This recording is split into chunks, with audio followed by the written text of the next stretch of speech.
Good thing I warned you. Yeah.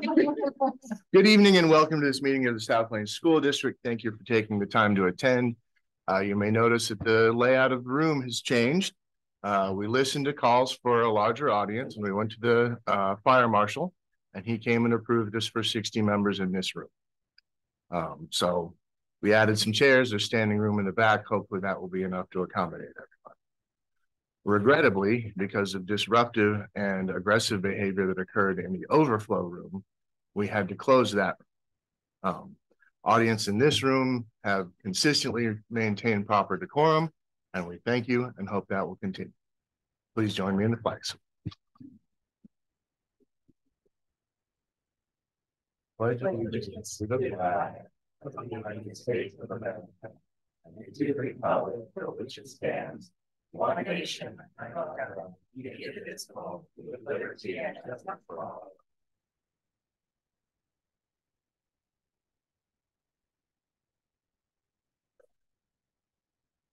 Okay, first up, we have a student oath of office, Leland Whiterock from Al Kennedy. Hi, Leland. So I'll say I and then a blank for you to fill in your name and then just repeat after me, okay? All right. Yep. Stand and raise your right hand. I.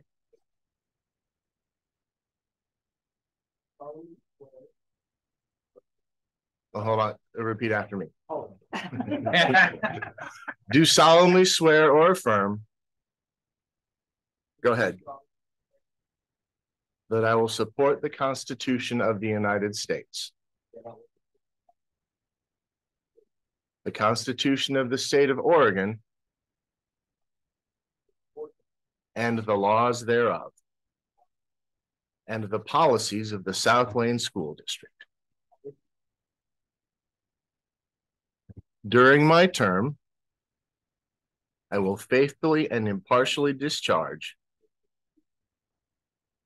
the responsibilities of the Office of School Board Student Representative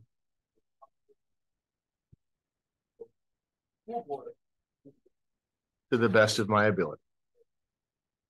Thank you.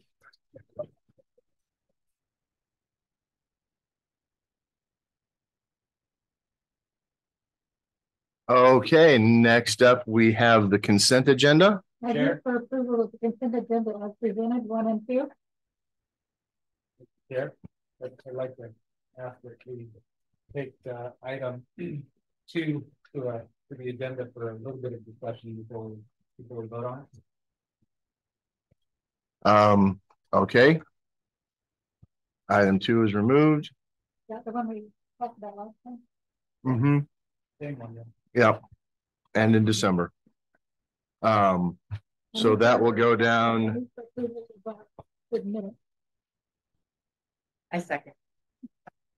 Okay, all in favor say aye. Aye. Opposed? All right. And we will put BDDH down with business action items at the bottom.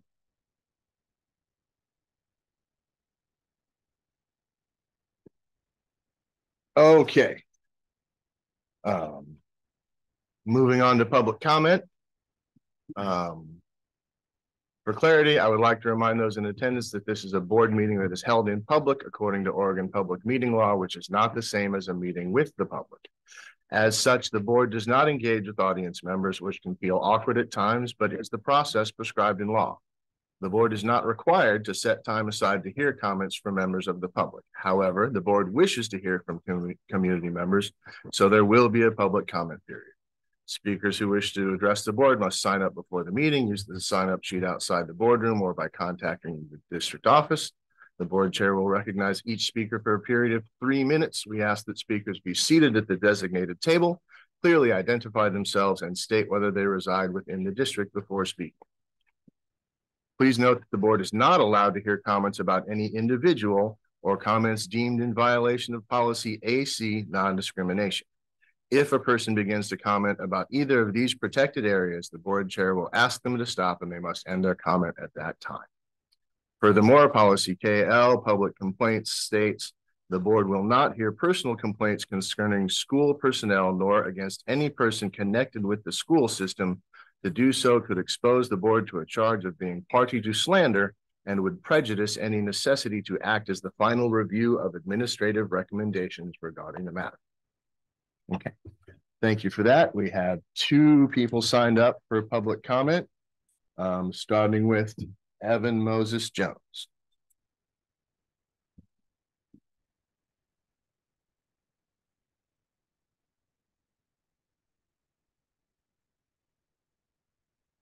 Hello, my name is Evan. Hello, my name is Evan Moses Jones, and I would like to speak on behalf of Cottage Grove High School. The students in South End School District have noticed and would like to acknowledge the positive impact that our superintendent has left on our district. While not everyone may agree with her politics, we must open our eyes and see what really matters: the students. The superintendent has helped immensely in creating spaces where students of all backgrounds can feel welcomed. She has helped support clubs, and our students can express their passions and be surrounded by others with the same interests. Our freedom of speech and creative interests are not shut down thanks to her. I would like to bring up some things written in the petition against the superintendent. Number 2 says, Curtis has hired employees whose actions clearly go against the district policy. This raises a question of what district policy was this person going against. It also states that she fired employees for not complying with the new district made up rules around the COVID issue. This is inaccurate. The COVID mandate was required among the state to enforce and was out of her hands. If a petition is being made, there should be evidence pulled to show what many district policies are being mentioned. Finally, oh wait, whoops, I'm so sorry. Oh no, I had it right. I'm so sorry. Finally, I would like to talk about number 3. It informs that many parents have stated her intimidating behavior led them to become less involved with the child's school. There is no evidence of her showing any intimidating behaviors, and this statement is rather just critiquing her personality through a constricting lens. Students are there to learn with good intentions, as are the teachers, and our superintendent has not shown any intentional intimidating behaviors or actions that we know of. To sum it up, the students do care who is in charge, and we feel she is a good fit and should not be punished for small mistakes. Thank you for your time. Thank you. Thank you. Okay. And next up, we have Bonnie Sano.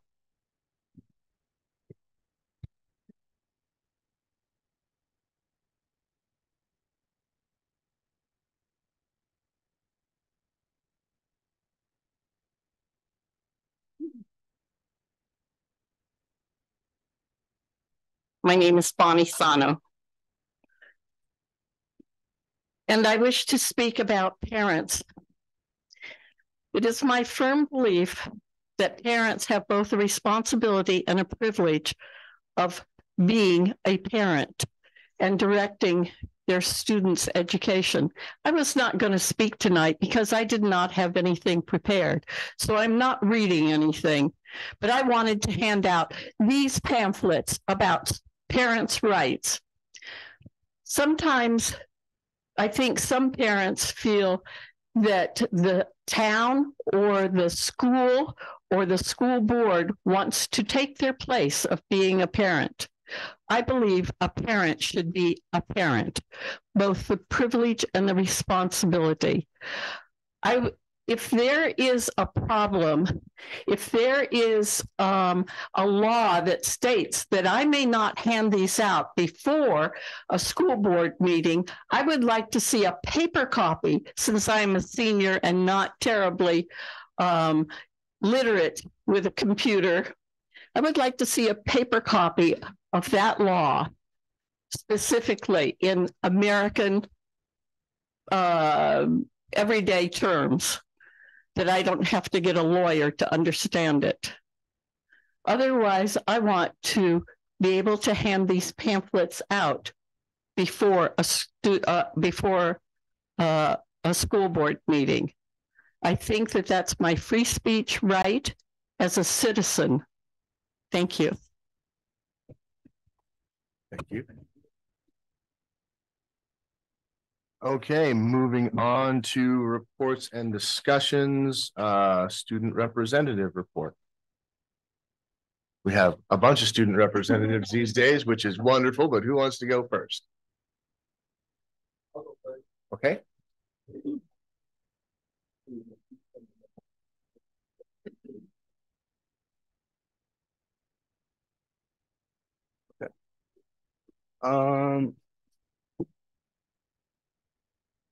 What's happened recently? The students went on a field trip to Newport. They did a science lesson on tide pools and visited the Newport Aquarium. They also went to the Yachats Job Corps and the Hatfield Research Center, the Newport Discovery Zoo, and stayed the night in yurts at the South Beach State Park campground. Last week, Al Kennedy held class at the Cottage Grove Armory and district office due to the ice storm the week before, and the building being without power. Our CTE teacher received a grant to purchase backpacking equipment so that we could take students on overnight backpacking experiential field trips. Upcoming events. We have parent-teacher conferences next week on February 7th and 8th. February 15th through 17th, teachers are taking students on a field trip to Astoria to visit CalStop. Oh, bad. Community College and Tongue Point Job Corps. February 23rd, students will be attending the logging conference. February 29th, our BIPOC student union will be attending the I can't say that, Lift Every Voice event at the University of Oregon campus, where they will be networking with other BIPOC student union members across Lane County. Yeah, that's it. Those pictures. And you would like to see the pictures? Okay. And they were in our board packet. Yeah. Thank you very much. You're an Al Kennedy student? Yeah. Cool. All right. Cottage Grove. Yeah.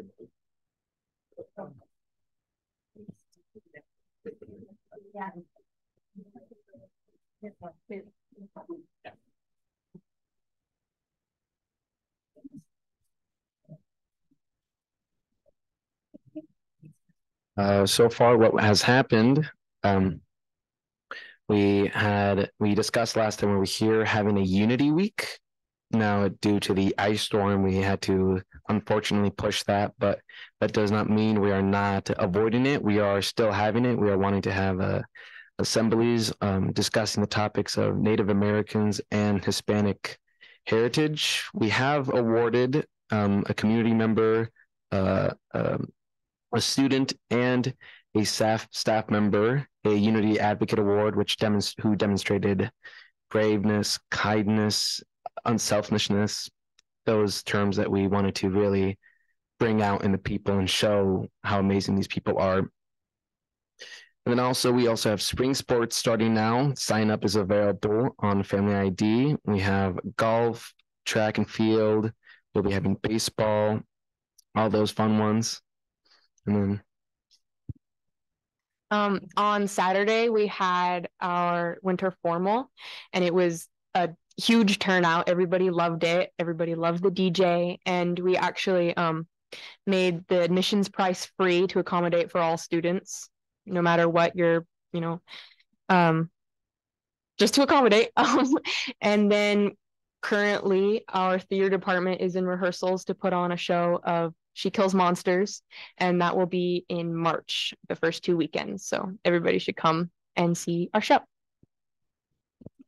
And another thing we wanted to point out was our FBLA team, Future Business Leaders of America. We had a good turnout of those being able to qualify for state. So we got some good state representation from here going to Portland. And that's it. Okay. Thank you very much.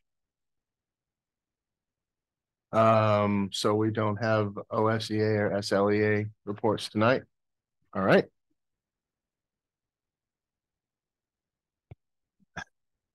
All right. So we're going to move on to the board member interviews to appoint for the open position. We would like to ask the candidates to wait in the conference room. And hopefully you should all have the questions in front of you, and you'll have, okay, then you'll be given questions when you get to the conference room. It's in where? Like first, yes, go back. You're gonna draw. Yeah. Susan Long. But let's let her go back so she'll at least have a few minutes with the questions while I outline the process. I think board members can have ballots at any time.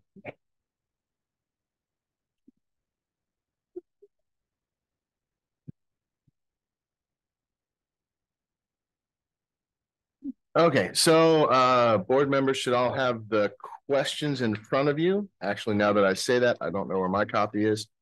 I think it's, did she highlight that? Yeah, In here somewhere. Mine was highlighted, so. Oh, okay. There they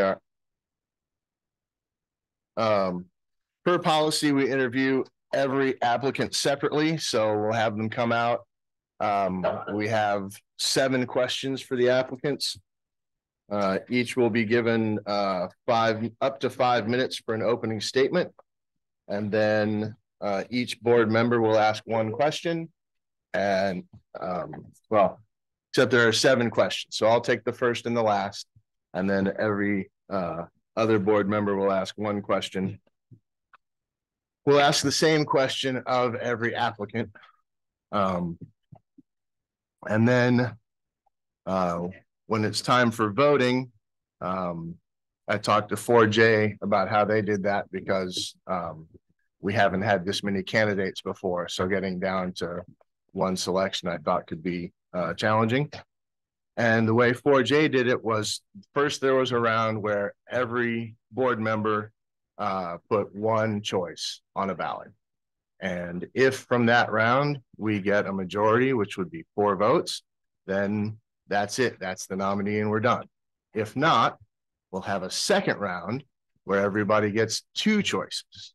And from that, if one person has 4 choices, that's our person we select. If more than one person has 4 choices in the round of 2 votes, then we'll have a runoff between those 2 candidates. If that vote should wind up 3-3, then we'll discuss and vote again. And if we're still stuck, we'll discuss 1 more time, vote 1 more time. And if after that we should happen to still be tied, then we're gonna move the decision to the next meeting. But hopefully that won't happen. So I think first off, we'll choose the order of the candidates. What's that? Well, right. So I chose, yep. Choosing them. Just to clarify, Mr. Chair. Yes. When we fill these forms out and we mark our first choice, that's public information, so it'll be. Yeah. The ballots will be retained. That's why they have your name on it. Okay. Yes. Thank you. Okay. Second will be Joseph Lengele. Third will be Jeff Gowing.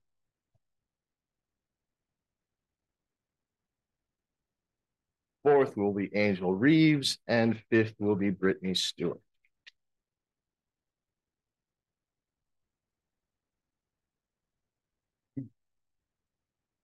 Make sure I have my timer ready. Right.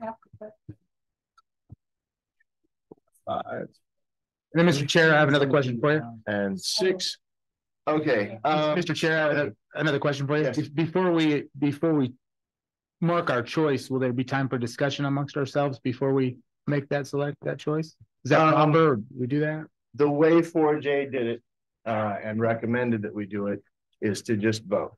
If we get stuck, then we'll have discussion.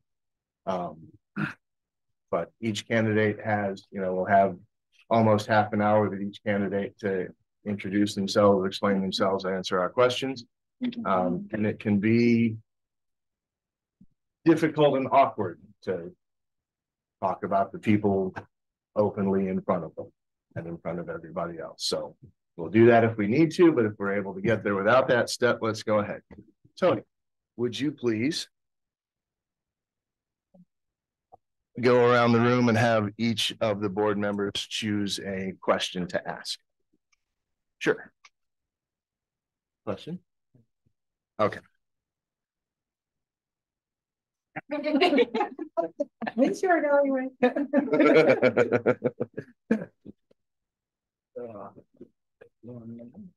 You can skip me because I take 1 to 7. Yep. I thought it's perfect. We're a 7-member board. We have 7 questions. And then I realized we're not a 7-member board until the end of the night.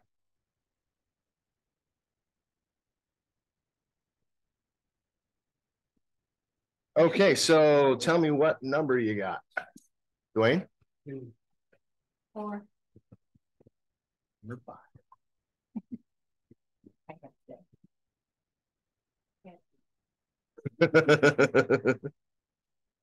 That would make sense. Yeah. Okay. And away we go. Susan, welcome. So we have 7 questions for you.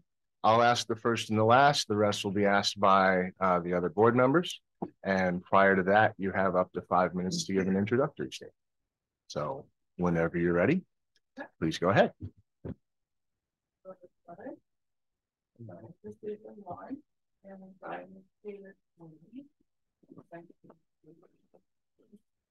California, San Diego, and I think my last years of high school, where I was from high.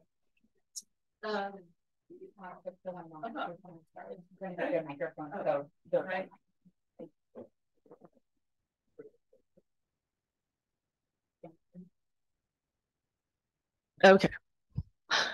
So my name is Susan Lawn, and I have moved here, like I said, in 1980 from San Diego, California, where I was raised. I was originally born in Washington State, and moved there when I was like 3. I get, when I lived in California, I came from a very large town, and we had lots of diversity in my school, and that would be 1978 and before that. So I'm used to diversity. I'm used to inclusion. I'm used to people of all colors. I don't consider myself prejudiced against anything or anyone. I love this community, and I'm here because I'm concerned about it. That's it. Okay. All right. So first question, tell us about your involvement in community organizations. Have you served on other boards or committees?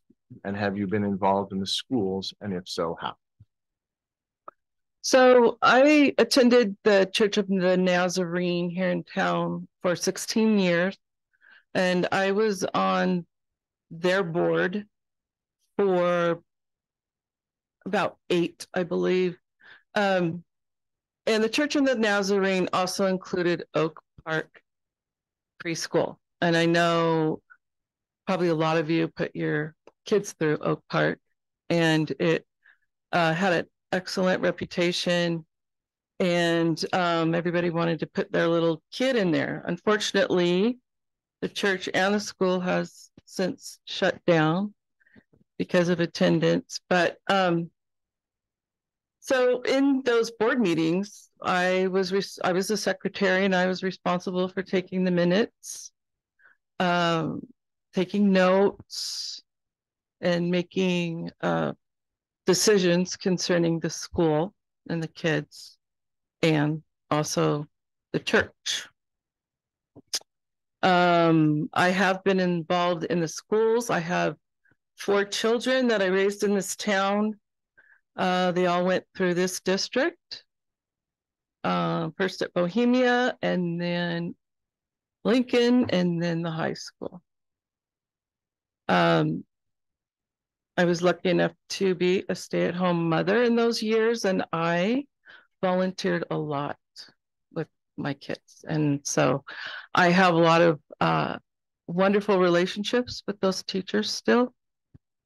And, you know, knowing I have 4 kids, so a lot of their friends I know, you know, and they're at all different ages and stages, and it's neat to see them progressing in this town and coming up and being a part of this community. Okay, great. I forgot to mention, we're and you did fine, but we're trying to do about 2 minutes of questions so that we can get through all the okay, all the sorry. interviews before midnight. Okay, question 2. Susan, what are your greatest? Sorry, Susan, what are your greatest strengths and weaknesses? Well, my weaknesses definitely are that I am not by nature an early riser. So, but of course I do work. I work at Safeway, and sometimes I have to be there at 6 a.m. So, gosh, what else? Sorry, I didn't have a whole lot of time in that room. My strengths definitely are enjoying children. I have 6 grandchildren now, and the same with my children. My life evolves around that and my grandkids, and what they're up to and what they're doing and helping them. And I have a few up in Eugene as well.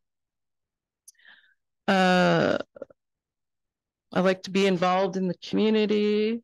I'm involved in about 3 different other groups right now that I'm enjoying immensely. And now that I'm getting older, I have the time to put into that. Okay. Thank you. Thank you, Susan. Question 3 is Tammy. Regular board meetings are held on the first Monday evening of each month. Often there are 1 or 2 evening work sessions in any given month. Additionally, we receive documents the Thursday before the board opens. You want me to start over then? I didn't have my mic on. Probably. Okay. Just to make sure the online. Regular board meetings are held on the first Monday evening of each month, and often there are 1 or 2 evening work sessions in any given month. Additionally, we receive documents the Thursday before the board meeting. Do you anticipate any conflicts between your schedule and these meetings, or the expectation of reading all the documents in advance? No, we can request any amount of time off at any time, and we request that like a month ahead. So I would know your schedule, and then I would be fine with any time of the meeting. And then the last part was, yeah, I have no problem reading the documents in advance. Okay. Thank you. Number 4 is Sherry. Hi. What do you see as the biggest challenge facing South Lane School District as a board at this time and in coming years? You know, there's a lot going on right now, as everybody knows. And my main concern right now is respect and inclusion of all the students. That's my main concern. Thank you, Susan. Mm-hmm. Okay, and Joe has number 5. Susan, thank you for taking the time, and this is a great opportunity to serve on the board. And so my question is, are there school-related issues or board-related issues that are of particular interest to you and that you would like to address as a member of the board? My particular interest right now is mostly in the elementary school level. Their curriculum is a little tricky right now, and I'd like to explore that more and discuss that in length. Thank you. Okay, Colleen has number 6. Hi, Susan. Hi. The board consists of 7 members. We sometimes disagree.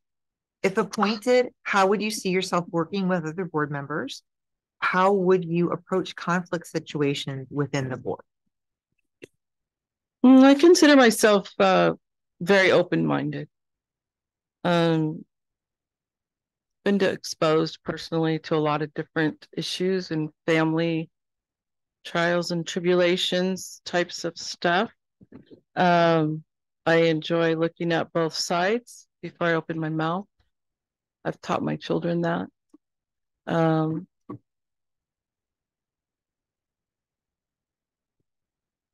Just, educate yourself as much as you can on a certain particular issue. And like I said, and just look at both sides. Okay. The last question is, do you have any closing comments or questions for the board? No questions. I just wanted to say that I would be honored to be part of the board with you guys, and look forward to that if you give me the opportunity. And just thank you for having me. Thank you. Thank you. All right. Thank you very much.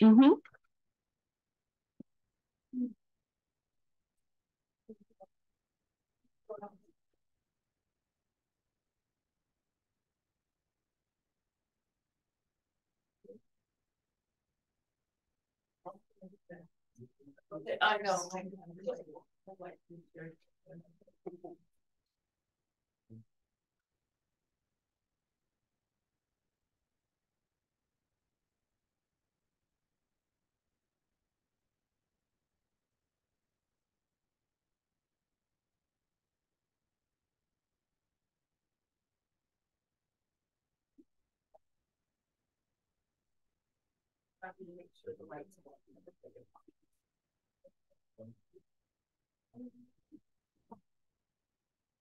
Good afternoon. All right, Joseph, welcome.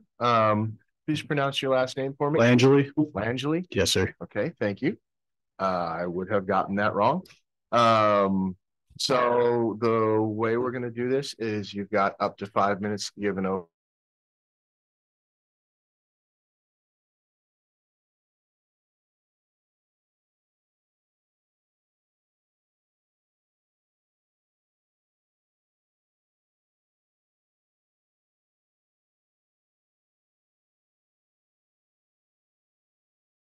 I've been a teacher for about 13 years now. I was the first CTE criminal justice instructor in the state of Oregon.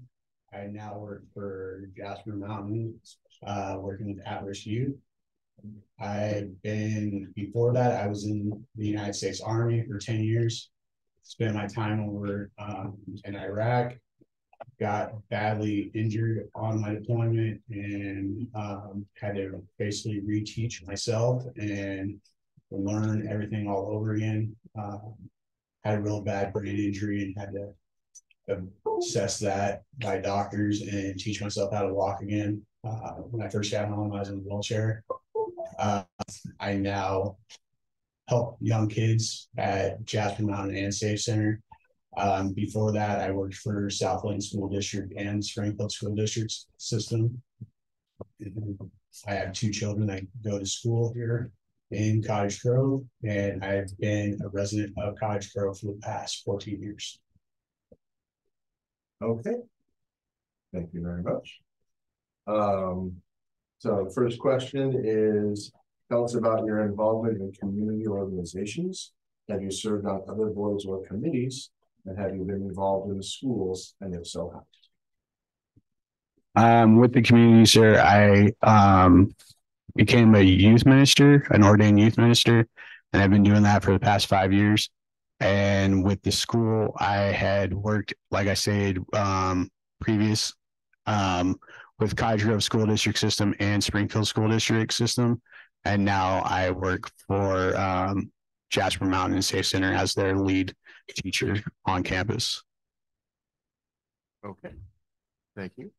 Oh, so far we've been way under on all of them, but we're trying to stick to about 2 minutes per question. And you were great. So question 2, Dwayne. Good evening, Joe. Thank you for your service. Appreciate it. To the country and to the kids. Question number 2, what are your greatest strengths and weaknesses? I hope you guys don't mind. I actually would like to use that as the same. So with becoming disabled, I had to, like I stated, I had to teach myself everything all over again and have to persevere off of that. When I got told that I wasn't going to walk again, that was a hard pill to swallow. But I reached out to some of the best surgeons. The military helped me with that. And it took me 2 years, but I was able to walk again. During that time, I got diagnosed with cancer. And so I was doing chemo treatment while also in my wheelchair. So I'd have to learn to persevere and have that self-awareness off of how I can continue on, even though at times I wanted to give up. So I think that was my biggest strength and weakness off of that. Thank you. Okay. Thank you. Tammy has the next question. Good evening, Joe. Good evening. Regular board meetings are held on the first Monday evening of each month, and often there are 1 or 2 evening work sessions in any given month. Additionally, we receive documents the Thursday before the board meeting. Do you anticipate any conflicts between your schedule and these meetings, or the expectation of reading all the documents in advance? No, ma'am. I've actually talked to my principal that I work with right now off of that exact reason. To give you guys an idea, I believe Tanya had sent me an email off of the board meeting being on the 5th. I was actually in Vegas on a thing with my spouse for work, and I actually changed my flight to be here right now.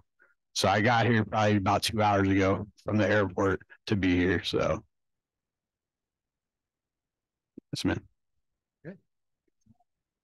Yes, you do. What do you look that one in? What do you see as the biggest challenge facing South Plains School District and the board at this time and in coming years? I would say graduation rates. As a teacher, I've seen it continuously dwindle over the past couple of years. A lot of kids have been transitioning over to CTE programs, trade schools. And so the graduation rate has not been as high as it used to be in the last 10 years. So I would say that would probably be the biggest one. Thank you. Thank you. Joseph, thank you for your service. That's a great country. Great name. I'm Joseph as well. I have question number 5. Are there school-related issues or board-related issues that are of particular interest to you and that you would like to address as a member of the board?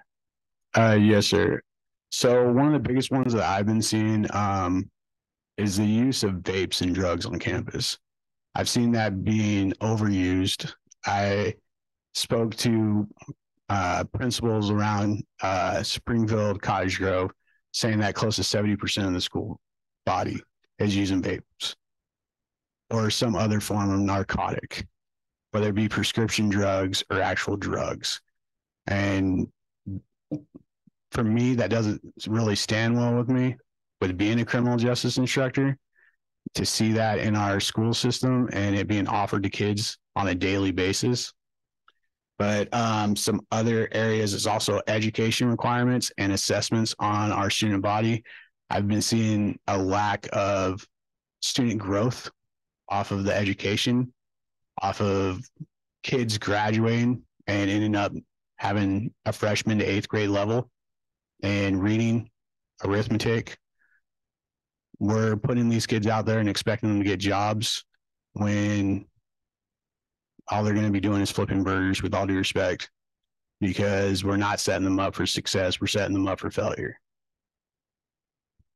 Thank you. Thank you, Joe. Welcome, Jim. The board consists of 7 members. We sometimes disagree. If appointed, how would you see yourself working with other board members? How would you approach conflict situations within the board? I would say with conflict resolution, not everybody's going to get along. Like I said with my previous jobs and even with my job now, I have to work with all different people from all different countries and stuff in my job. I get kids from all over the world, from Haiti to wherever.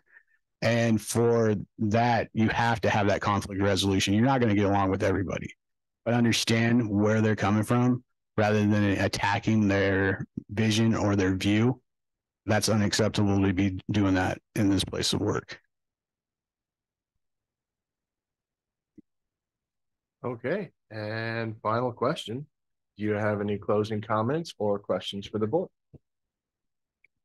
No, sir. I appreciate you guys' time for taking the time to listen to what I have to say, and good luck on whoever you vote for. Thank you very much. Thank you, Joe.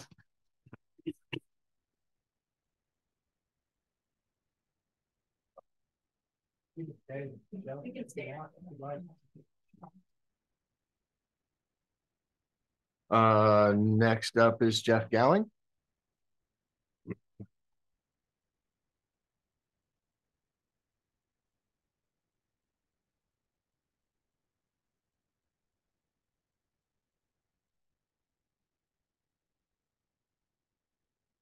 Hi, good evening. Welcome, Jeff. Thank you for applying. The way this is going to work is that you'll have up to 5 minutes to give an opening statement. And then we have 7 questions. We're shooting for hopefully no more than 2 minutes for each question. So far, we've been well under that. I'll ask the first one and the last one, and the rest will be asked by other members of the board. So whenever you are ready, please tell us about yourself.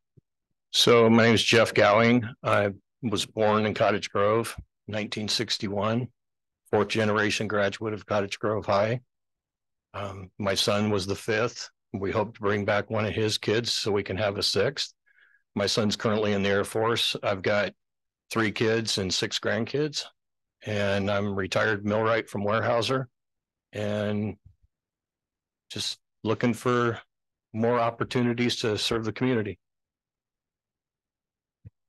Okay. So with that, first question, tell us about your involvement in community organizations. Have you served on other boards or committees? Have you been involved in the schools, and if so, how? Okay, so my involvement started in 1988 when I got out of the Army, and some of my high school friends had started the JCs and got me volunteering with that. Took some time off when my kids were in school. In 2009, I got on city council, served 7 years on city council, mayor for 6. The boards I've been on are the vice president of the Community Foundation. I've been on the Legion board. I'm on the Veterans Legacy board. Been on the I am on the Coast Fork Watershed Council board, Planning Commission. My past boards are the Oregon Mayors Association, past president. Lane Area Commission and Transportation, and Lane Council of Government boards.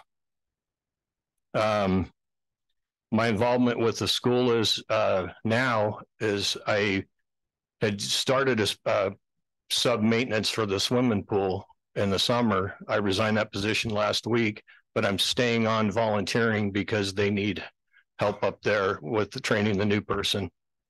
And that's what I like to do, is teaching the younger generation how to do what I'd crafted over a 34-year career. Okay. Thank you very much. Jeff, thank you for your service to the country. Thank you. Thank you. Question number 2. What are your greatest strengths and weaknesses? Greatest strengths would probably be, since I've been around the community, I know a lot of people and I can interact with them. Several times I'll be sitting at a establishment having a refreshment drink, and someone will come in and ask to talk to me, even if it's opinions that I don't agree with. We can sit down and talk and have a respectful conversation and leave.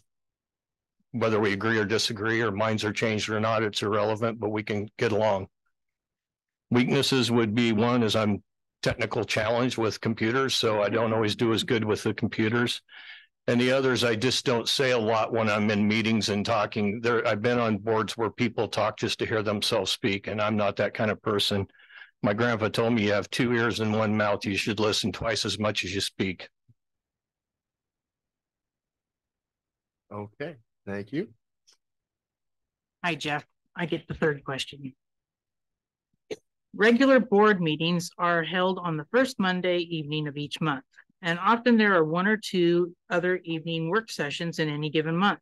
Additionally, we receive documents the Thursday before the board meeting. Do you anticipate any conflicts between your schedule and these meetings, or the expectation of reading all the documents in advance? No, I don't have any conflict, and that's an absolute. If you serve on a board, you should be prepared at that meeting to vote on the topics that you have in hand. Thank you. What do you see as the biggest challenge facing South Plains School District and the board at this time and in coming years? Well, I think it's always on any organization like this, it's going to be your budget, because your funding mainly comes from the state, and that's not. When I was in school, we had federal timber dollars, and that went away in the late 80s, early 90s. And it's really hurt cities, states, schools, especially. You know, we had sports paid for when I was in school. Now the parents have to pick that tab up. That's going to be a cost. And then, you know, your repairs are going up. So that's going to be a challenge that we're not making as much as we're having to spend to do the jobs that we need to do. Thank you, Jeff. Okay, thank you. Hello, Jeff. Hey, thank you for your service to the country and your time tonight. I have question number 5. Are there school-related issues or board-related issues that are of particular interest to you and that you would like to address as a member of the board? Back to my profession as maintenance, and I think that's going to be the big issue that I would like to see tackled is that, you know, like right now we're recovering from this ice storm. And so the maintenance crews are out doing cleanup. And that means that the jobs that they had scheduled, if we hadn't had that storm, are getting put off. And so now you're playing makeup and your costs are going up because of that. Thank you. Okay. Hi, Jeff. The board consists of 7 members. We sometimes disagree. If appointed, how would you see yourself working with other board members? And how would you approach conflict situations within the board? I think that I've been in that situation where I've been the 2 on a 5-2 or the 1 on a 6-1, and I've been on the other side of the 6 or the 5.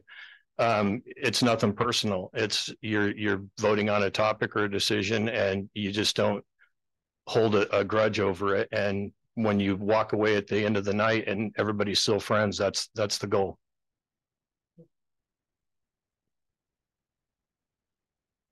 Okay, last question. Do you have any closing comments or questions for the board? No, I don't. Just thank you for the consideration, and I appreciate it. And I applause all you for doing what you do as well. Thank you. Thank you, Joe. Angel Reeves next, please.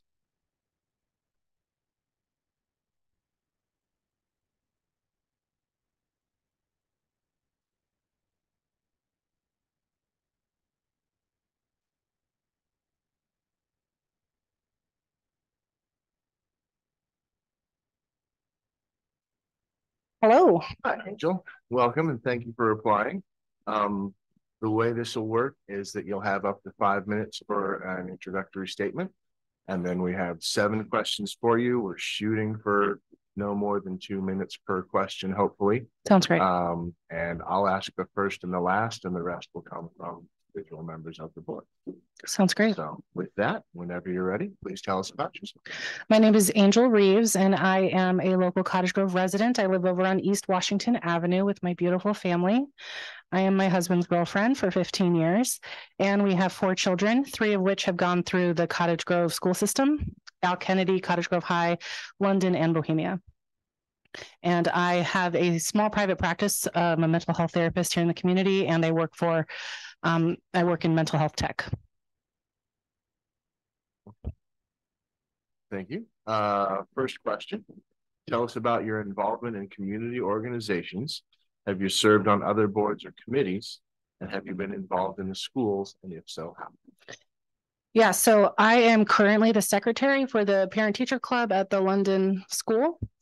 And I was previously the treasurer for the Oregon Infant Mental Health Association in 2022.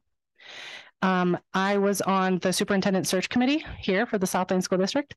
And also a couple of years ago, after a pretty well-known police incident, I created a mental health collaborative to work in partnership with Jeff Roth, the interim police chief, to help support the police department to make sure that they have the mental health supports that they need. And so we met regularly to kind of scaffold up some supports for them during that time so that we could support our officers out there doing the hard work.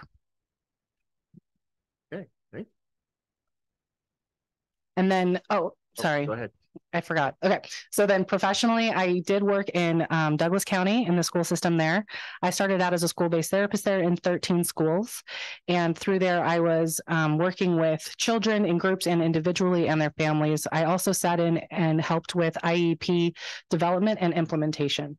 And then I went on to oversee our psychiatric day treatment center, where children with different abilities go for the day with a variety of different diagnoses and medication needs.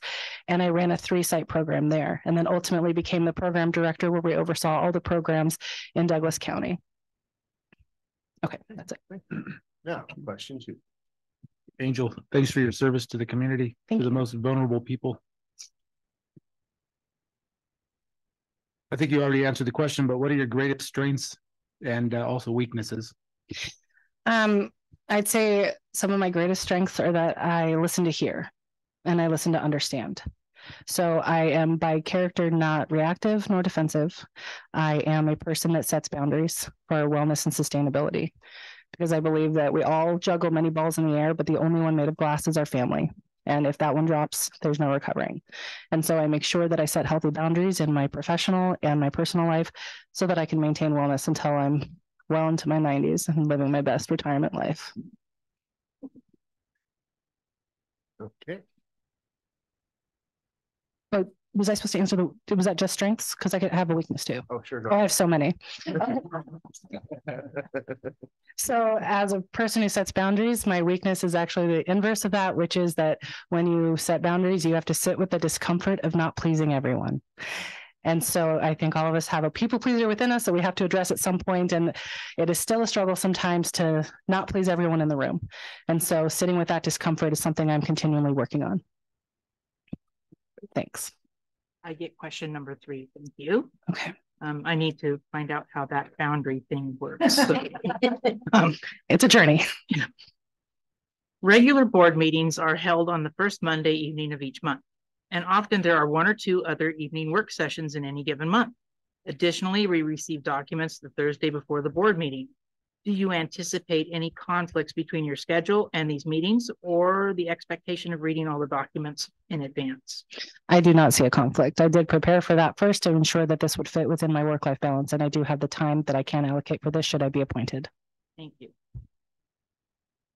Question number 4. Beat you to it, right? What do you see as the biggest challenge facing South Lane School District and the board at this time and in coming years? I think that our community is beautifully growing and changing. And with that comes the rising social needs.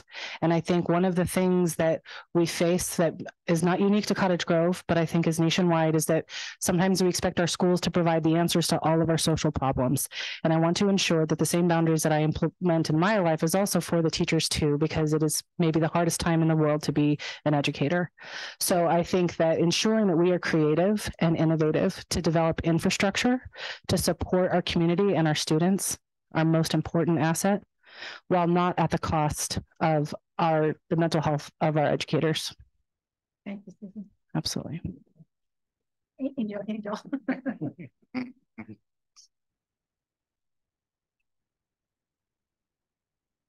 Hi, Angel. I have question number 5 for you. Are there school-related issues or board-related issues that are of particular interest to you and that you would like to address as a member of the board?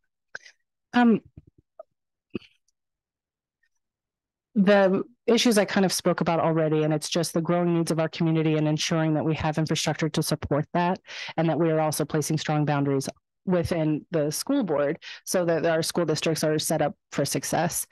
But specifically, I think that we are growing as a community and it's getting bigger and bigger, and the needs are changing. And I think that keeping an ear to the ground to ensure that we understand parents and students and the perspective of every demographic is important so that they all have a voice here. Because I do not believe that this is the world according to Angel, but instead we need to be very well aware of our constituents and speak on their behalf. Thank you. Absolutely. Hi, Angel, I've got the 6th question for you. The board consists of 7 members. We sometimes disagree. If appointed, how would you see yourself working with other board members? How would you approach conflict situations within the board? I love this question because it's such an important one, because I think that conflict is an absolutely imperative thing for growth. So my approach to conflict is I use this approach called collaborative problem solving, initially coined by Dr. Ablon Stewart, or Stuart Ablon, there's my nerves. And OHSU uses it, Oregon Health Authority uses it, and many, many school districts use it, because some of which I have trained. And collaborative problem solving is a behavior management system that we use all over. And what it does is it supports folks in developing the skills that they need to identify your own concern and the concern of the other down to its core, so that we can find a solution that meets both. And so that hopefully by the end of it, at least, even if someone didn't get exactly what they wanted, everyone's voice has been heard and we are doing the best for our community. So collaborative problem solving takes time.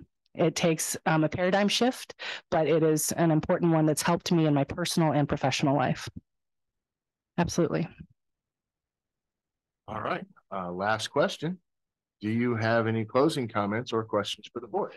My question for the board is question number 4. I would like to know from you all, what do you see as the biggest challenge facing Southland School District and the board at this time?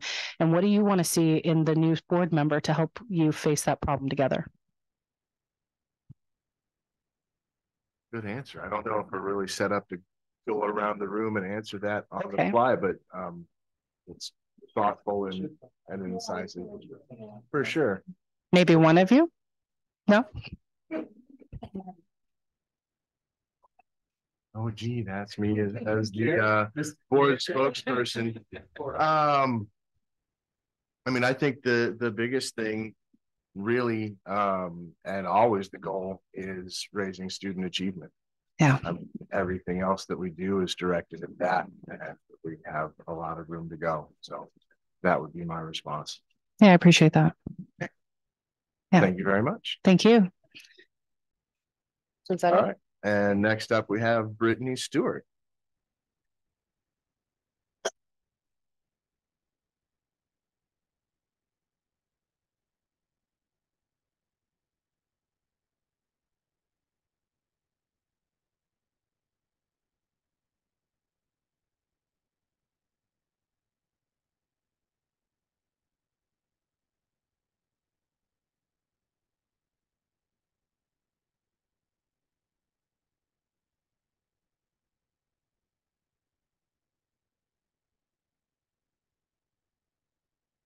Hi, Brittney, and welcome. Hello. Thank you for applying. So the way this is going to work tonight is you'll have up to 5 minutes to give an introductory statement. And then we have 7 questions. We're aiming for about 2 minutes per question. I'll ask the first one and the last one, and the rest will come from the other members. So whenever you're ready, please tell us about yourself. All right. So as you know, I'm Brittney. I'm from Cottage Grove, born and raised here. Same as my mom and dad, same as my husband. So I have a lot of, excuse me, interest in this community, and I'm a mother of 4. So I have even more interest in seeing our children succeed. I have 2 kids that are currently enrolled in our district and 2 more that will be in the future. And I would love to be a part of the board. Okay. Thank you. So question 1, Tell us about your involvement in community organizations. Have you served on other boards and committees? Have you been involved in the schools, and if so, how? So this is the only board, well, this was the first board I've applied for. The same week I applied for this one, I also applied for Great Days. My son just started there this year. So my youngest is almost 2. So I'm a stay-at-home mom, so I haven't really introduced myself out into the community as much as I would like to. I have attended a lot of activities and events, but I've never helped organize or run anything. I do volunteer at a local nonprofit. I do attend the Harrison Parent Club. You know that. Mm-hmm. And so I'm getting involved with Great Days. That's what I was saying. I applied for Great Days open board position as well. I haven't heard anything back yet because they're waiting for their next meeting. But outside of that, it's really just attending community events. And okay, thank you. Question 2. Brittney, what are your greatest strengths and weaknesses? Question number 2. Yeah. So I think my greatest strength have to go with my personality. I'm pretty outgoing, otherwise I wouldn't be here. I'm friendly. I'm open-minded. I like to do stuff. I like to get out there and stay busy. I like to get involved with things. All things I think would be beneficial for this organization. I think my biggest weakness is probably overdoing it sometimes. I do like to do a lot of things, and I like to help out as much as I can, and sometimes it's more than I should. I am finding myself getting pretty good at time management because of it. But there's definitely times when I sign up for something and then I realize there is no way that I'm going to be able to do this. Okay, thank you. Thank you. Yeah, I get number 3. So, and believe it or not, I think there's a few of us that started off just like this. Mom with extra time suddenly. Yeah. Regular board meetings are held on the first Monday evening of each month, and often there are 1 or 2 other evening work sessions in any given month. Additionally, we receive documents the Thursday before the board meeting. Do you anticipate any conflicts between your schedule and these meetings, or the expectation of reading all the documents in advance? I do not foresee any conflicts. I'm a stay-at-home mom. I am a part-time student, but it's all online, and it's only a couple of classes, so it shouldn't get in the way. My husband works a typical Monday through Friday schedule. He works from home on Fridays, so he will have no problem supporting me with handling the children when I'm out. So I don't see any conflict there. Thank you. I have number 4. Hi. What do you see as the biggest challenge facing South Lane School District and the board at this time and in the coming years? Yeah, so I think currently, there is some sort of disconnect between the board and the community. I think we're not seeing eye to eye on things, and instead of joining and having connecting on common interests, I think we're clashing and not able to achieve as much as we can if we work together. And I think we can work on that with open communication and just full transparency. Thank you. Yeah. Thank you. Hi, Brittney. I have question number 5 for you. Are there school-related issues or board-related issues that are of particular interest to you and that you would like to address as a member of the board? This is probably the wrong answer, but I don't have any right off the top of my mind. When I was researching for the position and what it entails and what all would be required of me, I was looking at past meetings and just other agendas, and I'm interested in everything. I am interested in funding the school buses, and I'm interested in the English secondary language classes. it is all of interest to me, but nothing in particular stands out. I just want, yeah. All right, thank you. Hi, Brittany, I've got question numbers. So the board consists of 7 members. We sometimes disagree. If appointed, how would you see yourself working with other board members? And how would you approach conflict situations within the board? Yeah, so as I mentioned before, I'm pretty open-minded. I do come off as stubborn sometimes, but whenever there's something like a meeting like this, I would enter it open-minded so that I can hear what other people have to say. I will admit that I have been wrong before. And the best way to realize that is by listening to what other people have to say and hearing the information that you weren't aware of or you hadn't considered before. So I think that's the best way to approach it, is just share your opinion so other people can hear maybe what they hadn't considered, but also being open-minded enough to hear what other people have to say before you get set in your own way. Okay. And last question, do you have any closing comments or questions for the board? I would just love to be considered for this position. I think I'm a little bit younger than some of the people here, so it would be easy to overlook me, but I have a very I have a very large interest in seeing our children succeed, not just my children, but their peers as well. And I'm in the midst of it right now. My children are currently enrolled and some of them haven't even enrolled yet. So I'm prepared to go through the school system with them, and I'd love to be a part of it. I value our teachers and school staff. I personally could not do that. I think this is something that I could do. Aside from that, I would love to hear what you guys would like from your new board member. I don't know what you've heard all my characteristics, so if you want to list some of those, that's great. But I want to know what you guys are looking for, and whoever joins you guys. Wow, you're the second person to actually ask the board a question. Again, it's all about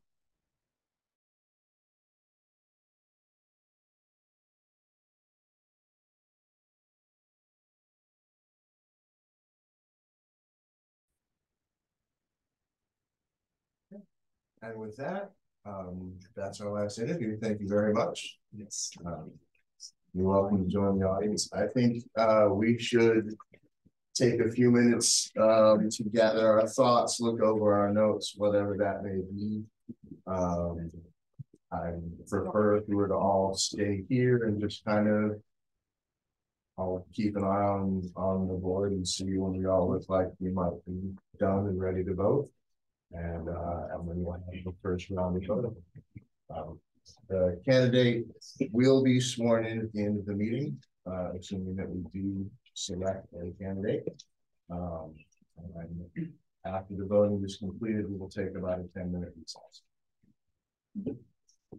The only thing that I have a concern with, Mr. Chair, is policy BBE-AR that states selection of an application to fill the vacant positions shall be by regular motion of the board and by majority vote of the board at a meeting following the interview process. We'll make sure we're following. And I read that as somebody would make a motion for a candidate and then there'd be a vote on that candidate. Be a question about who would get the first motion in there and who get the first second, whether that'd be fair. But I want to make sure we're following the policy. Right. This is the way we've done it before. This is the way boards do it. So this is a perfectly reasonable way to go about it. Once a candidate is selected, that's when we need a formal motion and second and vote to approve that. They select a candidate. This is more or less just eliminating some thing. Right. Because we may not choose the candidate on the first round of voting. So I've outlined the process for narrowing down to a runoff if necessary and selecting the candidate from there. And then once that's done, it's when it's time to vote.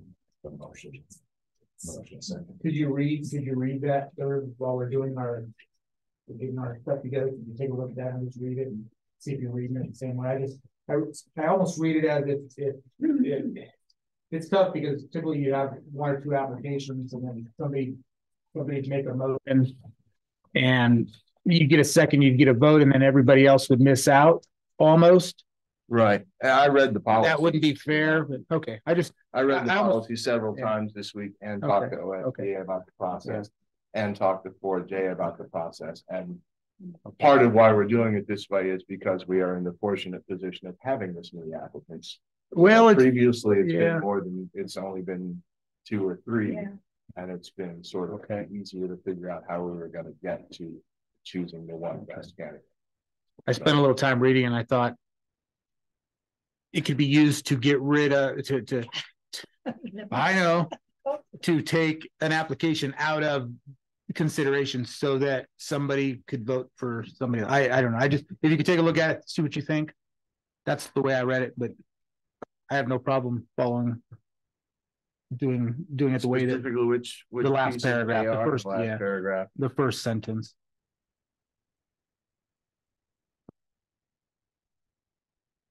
No, that goes right along with what I said. This does actually, though, thank you for bringing that up. Remind me, one point I want to make is the way that this works is the person chosen tonight will serve until June of 2025. There will be an election in May of 2025, and whoever's chosen in that election, we hope the person selected will run, but it's not actually required. I had to read the policy a couple times to make sure I understood that. Whoever wins the May election will serve the remainder of that term. So you'll be elected for 2 further years, and then we'll go back to the regular 4-year terms after that.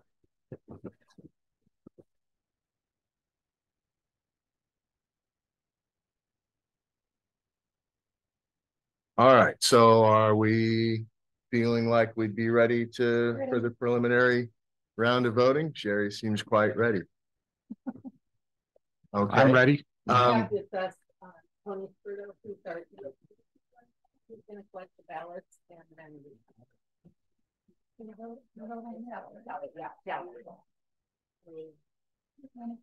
you're just putting your first vote. So just choose one candidate in this round of voting. If one candidate gets 4 votes, then that will be the appointee. And if not, then we will have a round where everybody gets to pick 2 choices.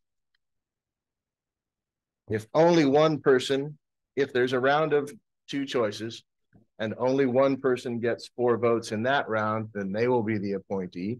If more than one person gets 4 votes, then we'll have a runoff between those 2 candidates. I suppose it would technically be possible to have 3 candidates get 4 votes, but that would be extremely unlikely.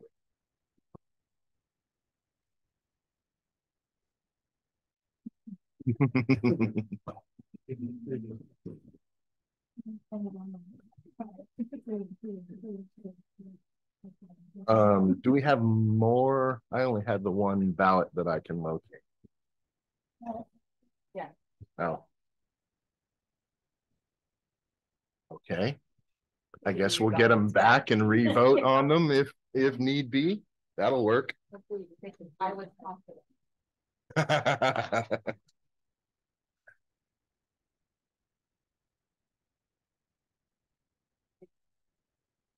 Mm-hmm. One candidate.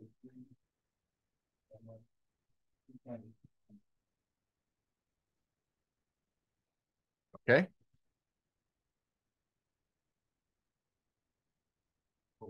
Okay.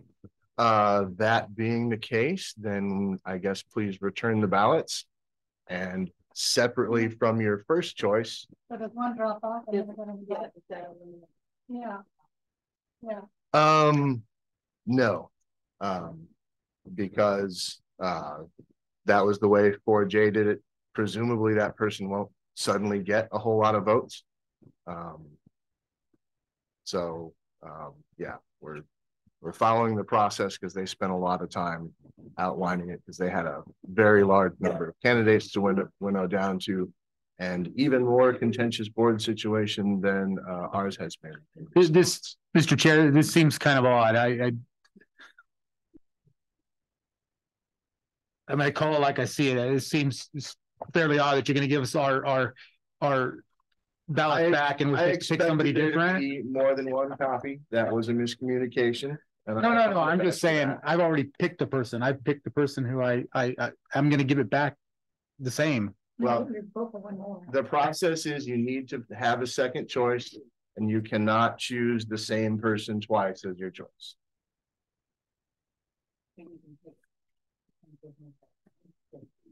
You can pick your first choice again, add another choice, but you can't use 2 votes on the same person in this round.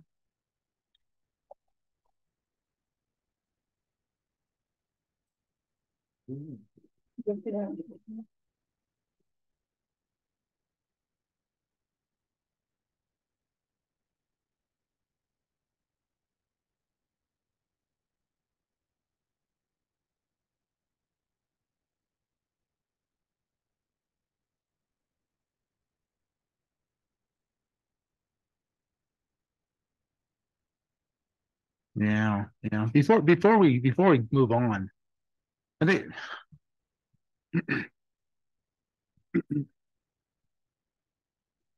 there's a lot of people that just look at me like I'm 2 mouths in one ear or no ears, just talking for no reason. But I really have a problem with this process. I don't want to be.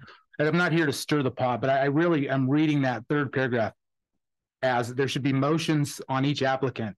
A motion made for an applicant, a second must be received by an applicant, and somehow some sort of discussion, and as odd as it may be, and some sort of a vote to put them on the ballot, and then a process of elimination, so that we don't have that. That's the way I read that, and that's just the way I think. I guess there was no explanation to us given prior to the meeting how this was going to be handled.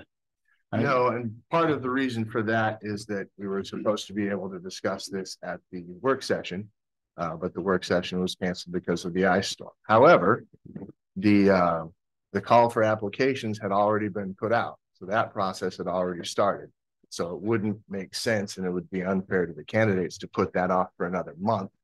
We can't extend the open period because our policy says 21 days, no more, no less. So we needed to carry on at this meeting. I spoke to 4J board member about how they did it because they had such a large number of applicants and such a well-designed process. And once I looked at what they've done, we made some changes, Colleen and I, and adapted it to our situation. But it's largely based on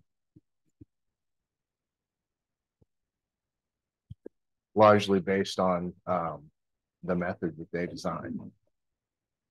And so, they and OSBA don't see any problem with the policy. They don't read the policy the same way you're reading it.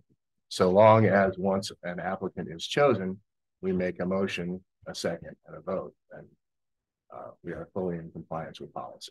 And which policy is that requires it to be done within 21 days? It's I was looking under BDE-AR. BDE. First paragraph, okay. Vacancies on the board. The board shall advertise for a 21-day period to find an eligible resident for the position. Okay. It doesn't say they have to be chosen. So with that said, the window to apply is 21 days. With that, I'd like to make a motion that we take the information we've received tonight and we don't make a decision tonight. Then we can maybe have the work session later this month, have a conversation about it and pick somebody.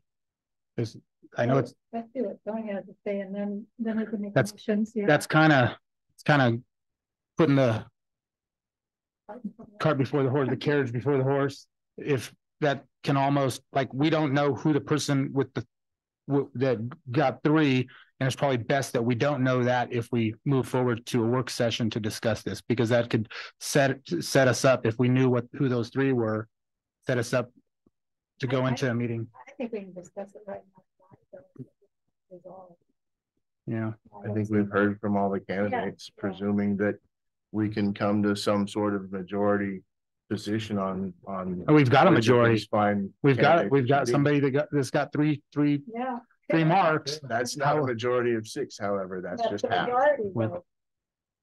I mean, I just, I think we need to have further discussion. I like I said, I hate to be the guy that looks like I'm stirring the pot, but we got to do this right.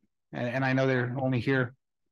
Hopefully they get next to me for a year, and then we have an election next year, but a lot can happen from month to month. I don't know. I make that motion to move this to another.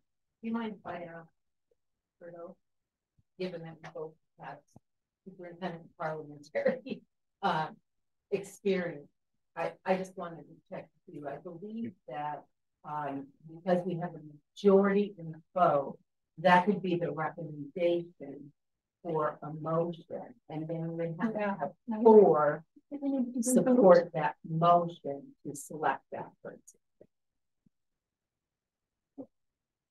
I believe you're right. I think that's how it works.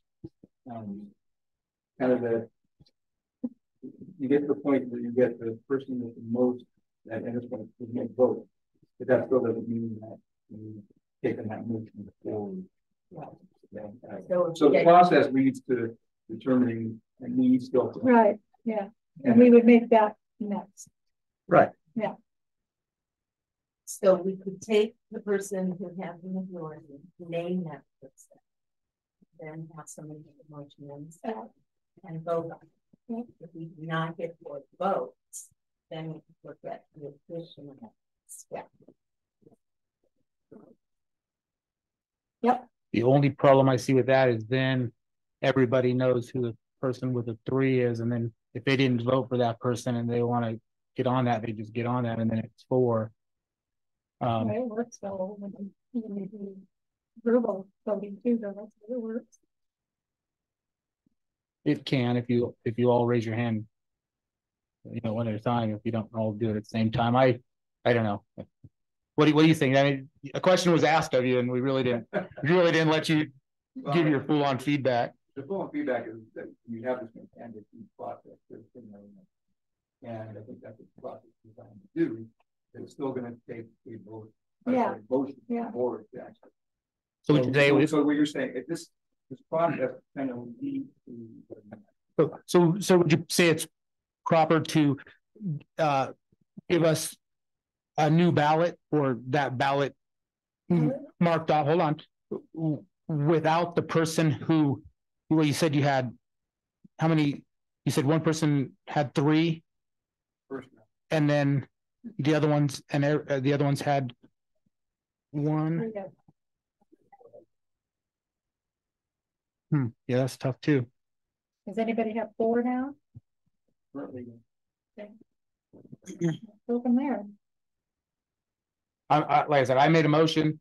I'd like to make a motion to move this to another meeting and review that policy, that 3rd paragraph, 1st sentence, maybe get some direction on it. And I guess if I don't get a second, then I don't get a second, and it dies for lack of a motion. Is there a second?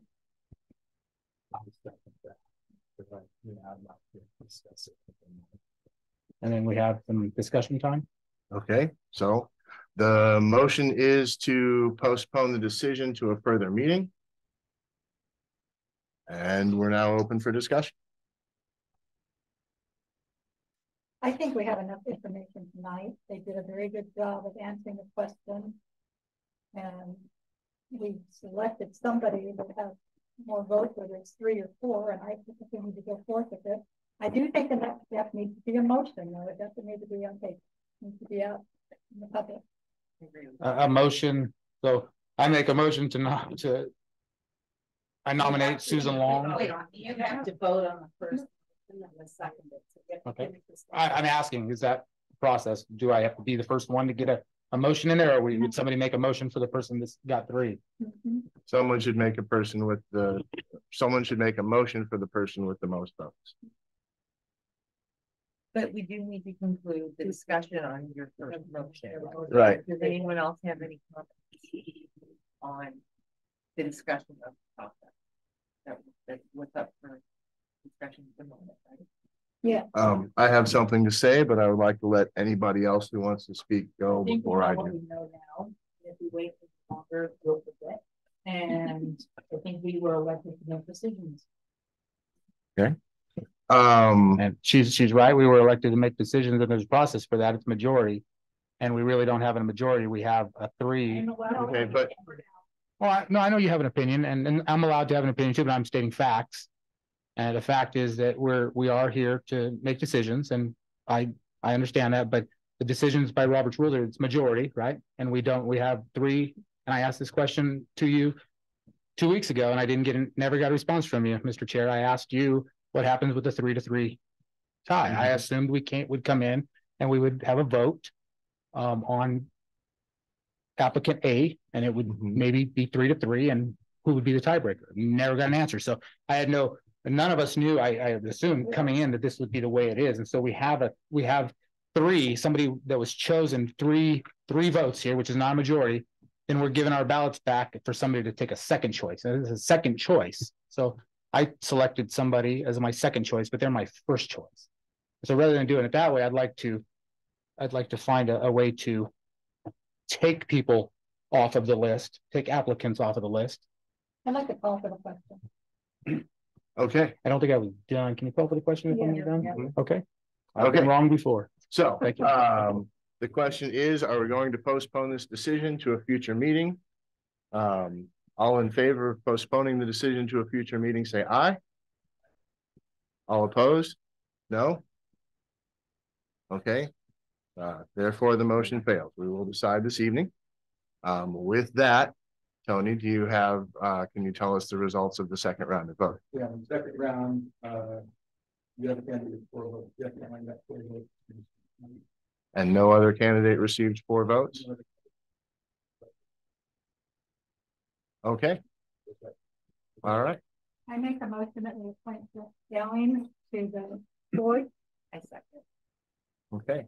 All in favor, say aye. Aye. Aye. All opposed? Aye. Nay. Aye. Okay. And with that, welcome Jeff to the board.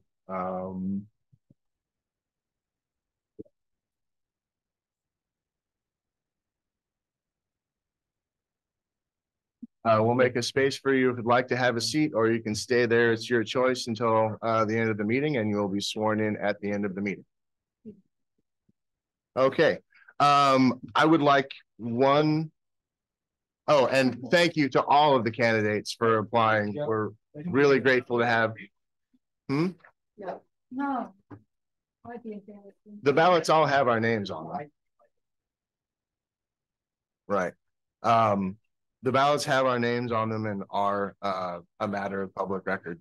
So you can look that up after the meeting. Okay, so we're going to take about a 10-minute break. Real quick, I would like to propose one quick change to the agenda. Tony has been so gracious in spending all this time here. Could we put him next so that he can give his report? We can vote on it and leave. All right. Without objection, so ordered. Take a 10-minute recess.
All right.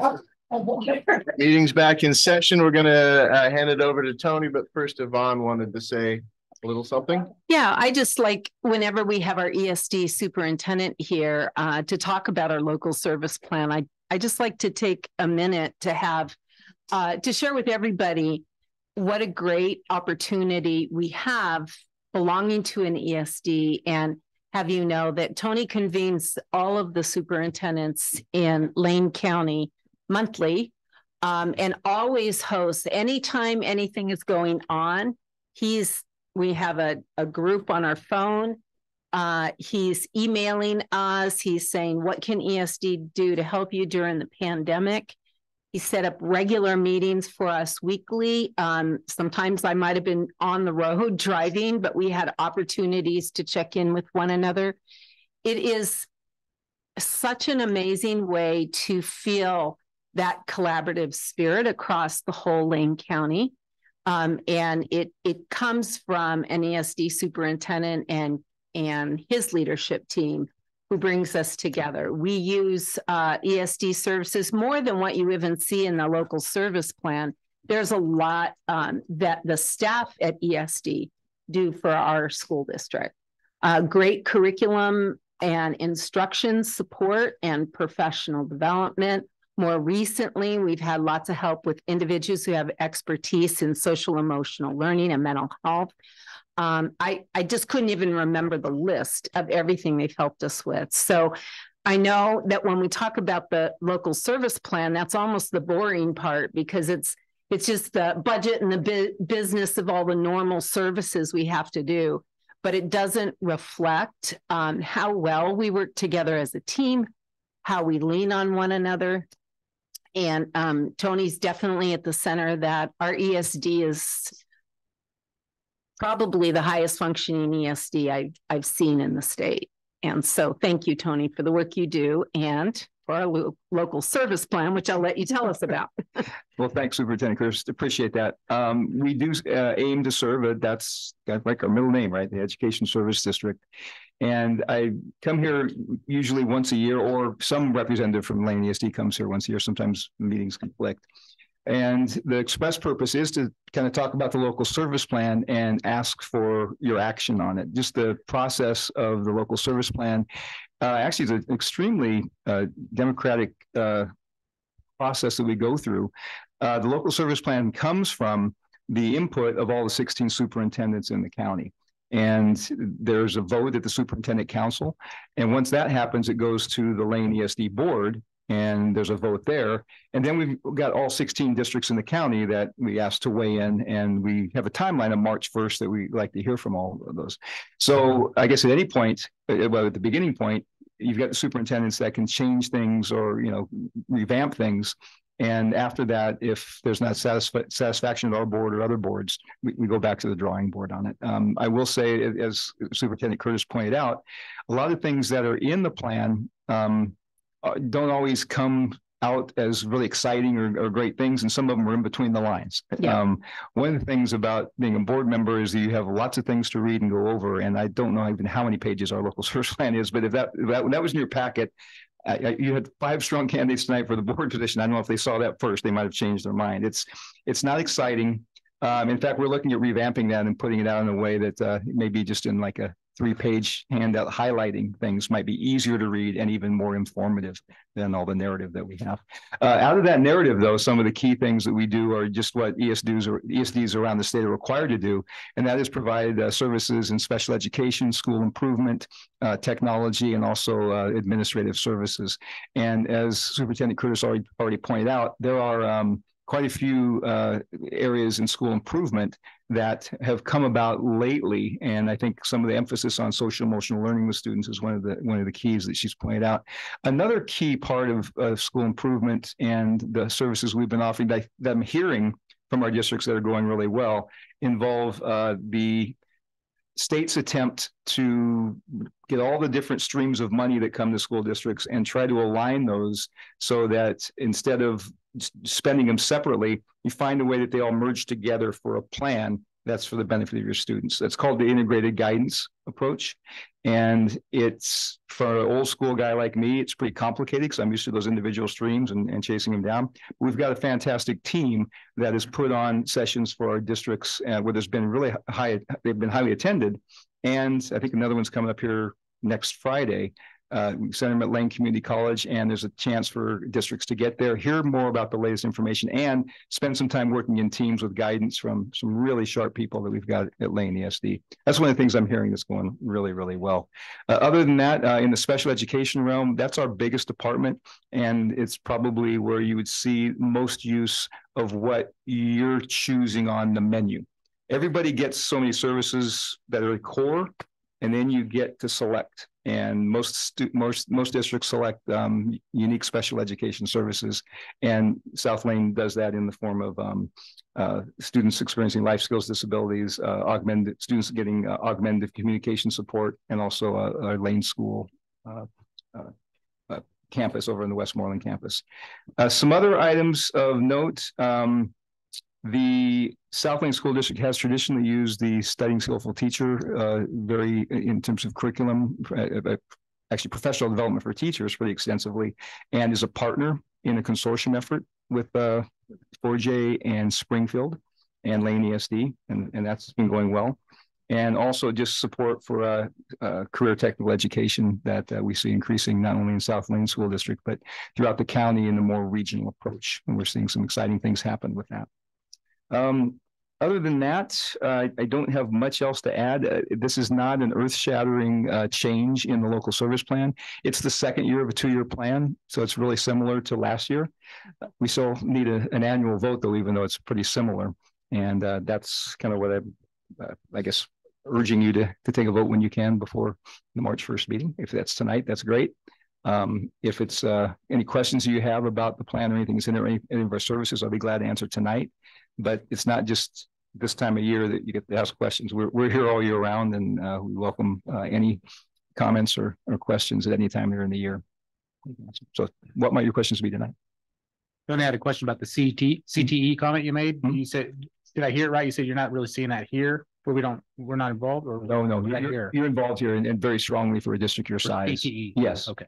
And what we're also trying to do is to go beyond the borders of just your district, knowing that not any one district can put all the programs together. And so I think our most successful venture right now is the Constructing a Brighter Future project that's happening here on your high school campus, Cottage Grove High School. It's also happening on other campuses, but it's an approach that instructors have all received assistance from a coordinated effort of Lane ESD. And there's also some other ventures where we're looking at possibly next year doing some emergency medical services type, where students from here can potentially, primarily juniors and seniors, access that outside of the campus. Okay. Any other questions for Tony? I just got a comment. He visits all 16 school districts and does presentations. The communication skills. It's a pleasure to be one of your board members. Thank you. That's the thing. We share a board member, and we also share other things. One of the things I'm really impressed with tonight, other than you had 5 candidates for 1 school board spot, which doesn't happen around the county, but student voice that you have in the room with your student representatives. That is a main thing we're looking to do countywide. And we are starting some groups in the county that they're there, but you guys are modeling it really well here in South Lane School District. I think that's important because you heard Brittney during her there she is, during her interview talk about one of the younger ones, and I heard that comment when I was running for school board. I heard somebody, or I saw somebody write, it'd be a shame if we voted for any of those old people, and I kind of took that. I was like, wow, I'm old now, and so it's good to see you guys involved. And what would you offer to the public who didn't sit down this weekend and read all 38 pages, all 65 pages of the board packet, all 30 something pages of this here? What would you offer to the public that's watching? And about the local service plan? Yeah, about the ESD. I think the main thing is that we are amenable to trying to meet the needs of our districts, and it really seems that we're geared up for middle-sized and small districts, of which Cottage Grove is our 4th largest, still considered a middle-sized district. Just that the way things work in the state funding is that I don't think every district can do everything they can do with the limited funds. So we actually are in the state school fund where we get 4.5% of those funds. 90% of what we receive has to be spent on our school districts. And I think that's where the service for smaller and middle-sized districts is really I think it's a very neat feature of Oregon's education. I think people realize the importance of networking amongst the districts, how many children, how many students go outside the district, or how many might come to our district because we have the needs that they can't fulfill. You know, some of the rural districts, and then some of the needs that our students have that we can't fulfill go outside the district. So that's important to maintain a relationship, and it sounds like your organization helps maintain that, keep everybody in communication with each other, and what options each school district has might offer. Yeah, thank you. Yeah, okay, thank you. Okay, so this is an action item. Yes. Is there a motion? I move to accept the ESD plan. Okay. All right. Motion and a second. Discussion.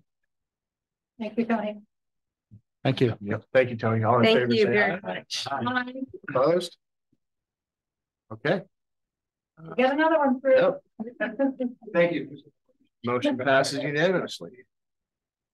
Okay, back into the regular flow of things. Admin reports and discussion. Yvonne, you're first. Okay, some of this information that I'm going to share, you might know about, but I just thought it was important to summarize.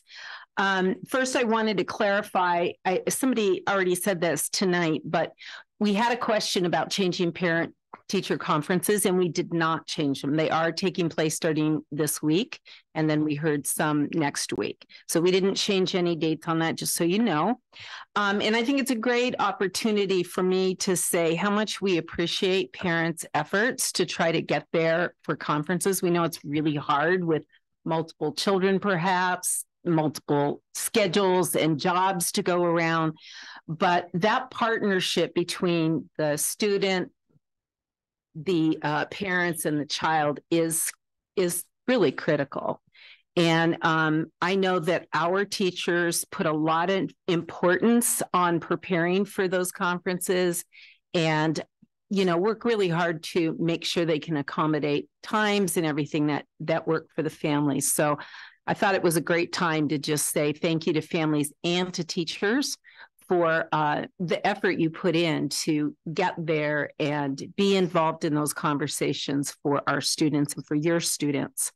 I wanted to speak a little bit about resources because we've had questions ever since the ice storm and power outage and all of that. The first, as soon as people started getting power, we had all kinds of questions. The needs became more clear about what was needed and what we can do. Next month, Heather and her team of CCSs and interpreters are going to come and do a presentation to give you more details. But tonight, I just wanted to clarify for everyone who's listening, just the kinds of things that went on. First, I wanted to say the good news is that school is running as normal and has been since Tuesday. Kids and staff were excited to get back. They were warm in their schools. And I think everybody just wanted to feel normal and back to normalcy. We know people are tired. Families are still tired. Staff are still tired. I think I heard 3 different people stop by today and say, I'm just tired. I'm still cleaning up my property and my homes and all of that. So I just want to thank all the families and community in Cottage Grove and our whole district for your courage and strength and carrying your children through that, which a lot of us weren't prepared for. I know I happened to be in Roseburg at the time thinking I could help, but how do I know what anybody needs and how do I do this? It was a very weird kind of place to be at. And we know it's still difficult for people. So we invite families to continue to tell us what they need, what their children need, because taking care of basic needs and ensuring that is going on in the family and for our students has to happen before kids are going to be free to learn. I wanted to share a little bit because we had our community care specialists and our interpreters who have deep relationships with families. As soon as people could get texts through, we were getting texts about what the needs were. Everything from we need fuel to we need food, we need water. I mean, anything you can imagine, people needed. But because we live in such a caring, giving community, we got just as many texts and phone numbers of, we have this, how can we help, including money. We've had donations from as far away as Portland. Heather just texted me to say that we're continuing to get dollars rolling in to support families. It's a little bit of a challenge because as a district, Celia doesn't want to hear this, we're not supposed to bring in money like that. So we had to figure out how to accept it in and get it right back out quickly. But what we're hearing from our partners and our donors is that the money is getting out to families very, very quickly, which encourages them to give more. Some of the things we've been providing have been warm spaces, water, fuel, wood, food, funds for all kinds of things. People have needed funds because transformers fell on their barn, or the connection from their home still needed to be repaired, even though, you know, the lines were repaired. I mean, anything you can think of, we've needed. I don't know if you know this, but we have a list of 180 community partners throughout Cottage Grove and Lane community that meet and are a part of a listserv for a group we call SOUP. And it's in all caps and it's not an acronym. I found out it actually does stand for soup because they started by getting together at lunchtime and just serving soup and talking about how we could serve our families. So there are a lot of family resources in Lane County that love to work with us first because we have an organized way of getting things to people quickly. They know that we have through our CCSs and interpreters and our teachers and our EAs have these deep relationships with families. I mean, we have principals that know exactly what family they need to go to first. We had families, you know, Dorena Way and Cottage Grove. As we were going around meeting with administrators in the buildings as the electricity was coming back on, I was hearing people saying names of families and kids, and here's what they need. They already knew what they needed because they had driven up to their homes to find out what people needed. From what we know, there wasn't a need that hasn't been met if they've told us. Now, there could be people out there that we did find, and we want to encourage for staff to tell us too what they need. We had staff coming together and community members coming together to help distribute who also needed things, but hesitated to take it because they felt other people needed it more than them. But we had enough for the day they passed out wood. They had enough for the people who were distributing it, as well as everybody who came forward needing that. For, I think, London and Dorena, people came with trucks to take much of it up, both of those lakes and rivers. It was phenomenal. Our staff and how they worked, our maintenance staff round the clock. Nobody asked about overtime, which they will get. Nobody asked or said, my family doesn't have heat or food or whatever it was. People just jumped in to help. So my heart is about to explode with the amazing things that have happened.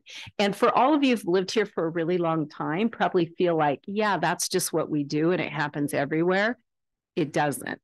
Because I go to superintendent meetings and I hear people saying, do you know where we can get food? Do you know how we can even contact people? And we have this network and a way of getting needs met. And we're hearing that from students and families saying, nope, we're good to go. Yes, there's still work to do. Yes, they're still tired. Yes, people have funding deficits because that costs people a lot of money, right? And it doesn't matter if you have money, it wasn't what you were planning to spend it on. So we encourage, I wanted to make a point of sharing this tonight so that we all get the word out that if there are still needs, call our schools, call our community care specialists, call our family resource center. And along with that, I wanted the board to know that we had Charlie Conrad visiting our Early Learning Center and Family Resource Center last week. He's been hearing about our network, and the state wants to replicate what we're doing in our community across the state. So we get a lot of visitors. Today, Heather is literally on the other side of the country in Washington, D.C. She's on the board of Friends of Children, and they asked her to represent Friends of the Children to present to legislators about that program and the mentoring that happens. We have 16 students that will get mentored from preschool or kindergarten, wherever they were identified, all the way through graduation and on to secondary education. So that there's just so much to be proud of right now. I also wanted to add on to the whole student voice piece. Several of us are going to be at Cottage Grove High School tomorrow night to listen to some of our recent arrivals, newcomers who have needs that we don't even know what those needs are. We don't even know what all they have overcome to get here. Many of them are not accompanied by family. They just get here by themselves. And so we're going to be meeting with them. We're also going to be meeting at Al Kennedy on Thursday to listen to our BIPOC students about just their needs and what their educational goals are and what are things that we might need to be doing differently than we have been. Our students have been, as you can see, very willing to participate in any of the strategies that we've done. And that's just so exciting. It's so motivating. That's what we're all here for. Just a few other pieces of information. I know there's been questions about will we make up days for the ice storm? I want to say first that instructional time is important, and we always want to get as much as we can for our students. But we also know that this time was hard on everybody, and that adding 2 more days, which might disrupt family vacations, staff vacations, all kinds of things. Some of the summer learning people have already signed up for. And our state superintendent of schools has asked the state school board to approve a waiver for 14 hours. With that 14 hours, because we build a schedule that has some wiggle room in terms of the required instructional hours, as long as we do, this waiver does pass at state school board, we will not need to make up any days. So I wanted to make sure people hear us say instructional time is important, and we're always going to want to get more when we can. But this is an extenuating circumstance where we don't want to create one more hardship for families and staff. So we will not be making that up. Wanted to also remind you that we're still in the process of figuring out how to move from trimesters to semesters for next year. And so our staff committee is still working through that. You may hear conversations about it. And then you might see some slight changes when we bring a calendar to the board, which means we might bring it a little later than we normally do because we got to work out all the bugs first. Also wanted to let you know that the OEA Trust, they have a large grant that usually school districts can only apply for once. So we applied for it. This was under previous superintendent, and we got it, and we did some great wellness for staff. And then the money goes away and we lost that program. They're doing a refresh because they have a new director. And because some of our own teachers know the people at Oregon Mind Body Institute, specifically Lori Miller, right? Lori Allen. They were excited about how strong our strategy for social, emotional learning, mental health, and wellness is in our district, that they wanted us to be one of their next participants. So we'll be part of a 3-year grant where all of our teachers will have opportunity, those who want to participate in not only training for mindfulness for themselves, but also to have a coach. So if people really wanted to work on, priorities and work-life balance and all of that, they not only could work in community in learning those strategies and how to support one another, but they'll also have the opportunity for a coach. Then the first year is training, the second year is coaching for individuals who want that coaching. And then the third year is for them to work with our school teams to see how we incorporate that in our schools. We have some teachers who've already taken their training and already do that in their classrooms. They're the ones that have been the advocates. So I'm meeting with them tomorrow, and that's a huge opportunity that we get again, even though we've already had the grant. And then the last thing I wanted to just clarify, because of the ice storm and power outage, we weren't able to have obviously our January 22nd meeting, which is where my evaluation process was to start, where we share, here's the progress we've made on our goals. And so in board leadership, we discussed that it would help everybody if we could get through this process that we did tonight first, onboard the new board member, and have a full board before we started my process. And spring break comes in the middle of that. So my contract says that the board needs to finish my evaluation by March 1st. However, as long as both board leadership and myself agree to extending the timeline, we can do that. And so this will be the 4th year we've extended the timeline. But I think it's important to take time to make sure everybody gets to participate in the process. So the targeted survey was left open until January 26th. So till we made sure, Tanya made sure that everybody who had been invited to participate could participate, had power, had technology. I will bring my progress report, which won't just be me, it will be directors too, because my goals are all of our goals. And so we'll share what the progress is we've made thus far in the year. That's what's weird about my evaluation process is you have to evaluate me right after the halfway point in the year when we still got a half. So what we report to you is the progress we've made and where we think that progress is going to be by the end of the year. So you can kind of look forward. Then we are adding an additional session, and Tanya will put all of this in your calendars. On March 18th, it'll be just an executive session to give you time to look at and discuss that progress report. I will also have my self-reflection to share with the board, and you will also see the results of the targeted survey. And then then I will leave after our discussion, and then the board has a discussion, and then you'll have the rest of that week. So make room in your calendar so you're ready to get your feedback back to Taylor, because he writes the summary report that comes for my evaluation to the board for because that summary statement is what you vote on. And so he's going to need those by, what do we say, March 22nd. What? We over here, the two of them are going to write. And then it'll be brought to the April 8th meeting instead of the April 1st meeting. And then there is a board member who's asked for my contract. I will provide a copy of my contract to the full board as a part of this process. Well,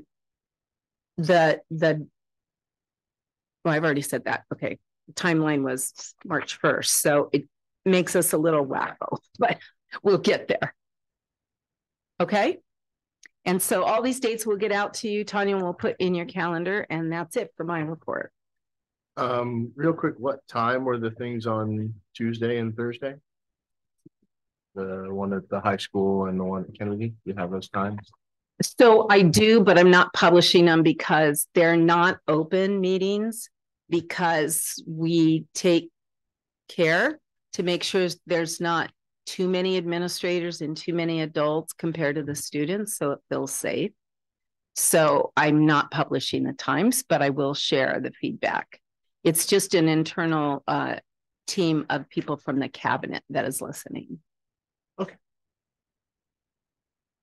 All right. Thank you. I did have a question. Yeah. Yvonne, what was the results of the turnout on the targeted survey? Was it 44 out of the 71? 71? Okay. Yeah. Okay.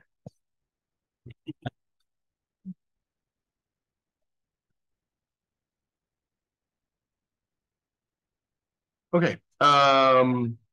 Next up is finance update, Celia.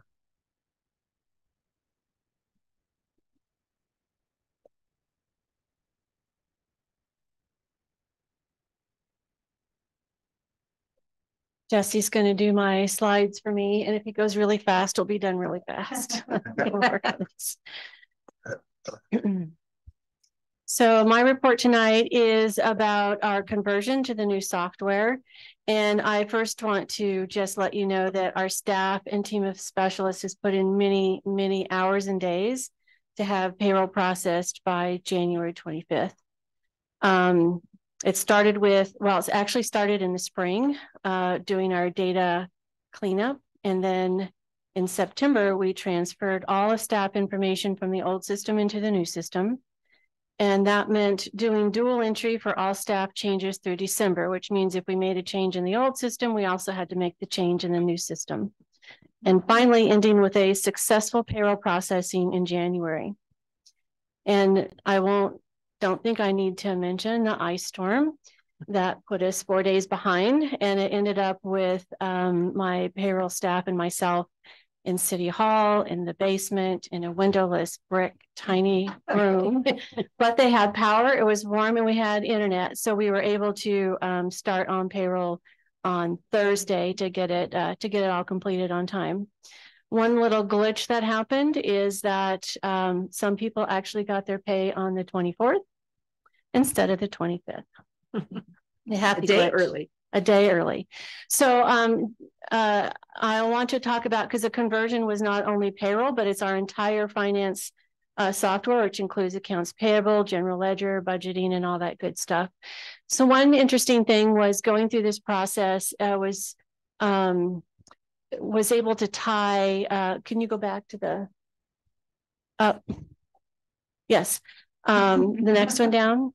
Okay, that this process fit in with our school mission and our vision. So one is that we're happy and proud, and we are extremely happy with the results of our new software and the teamwork that resulted from this. So January payroll went better than expected. And our team, which includes the finance office and the HR office, we're finding new ways to work together, which was really important. And our payroll processing was more efficient this time. And as we go forward, it'll even be more efficient now that our staff have gone through one process. The next one will be much easier. And then purchasing, which is our accounts payable, we're already realizing efficiencies. And then we are proud of getting our vendors and staff paid on time and how much we have accomplished. Our vendors, we've gone through at this point 3 different check runs for our vendors, and those were all very successful. We worked many months beginning in January early in 2023, and we're very proud of how our staff have come together and worked together through this process. And then we also continued with our daily work, because not only did we have the conversion and putting stuff over and making double checking, but just everything we do on a daily basis still got accomplished. Yeah. And then we own our own learning. And this was also interesting to go through this process. So our learning is lessons we've learned from prior payroll. I think we can all remember the payroll issues that we've had in the past. And we learned from that the benefit of our face-to-face meetings, which we made a point of talking to people as we went through this process. And then timely and open sharing of information. As soon as we felt there was an issue, we responded and got communication out right away. You're all on the all staff emails, and so you've been probably seeing some love notes from me. And then timely responses to questions. We try to do a 2-day turnaround. We've mostly got that done. There have been a lot of emails with just questions, especially with W-2s coming out, but we are responding to all those questions, again, with the help of our HR team.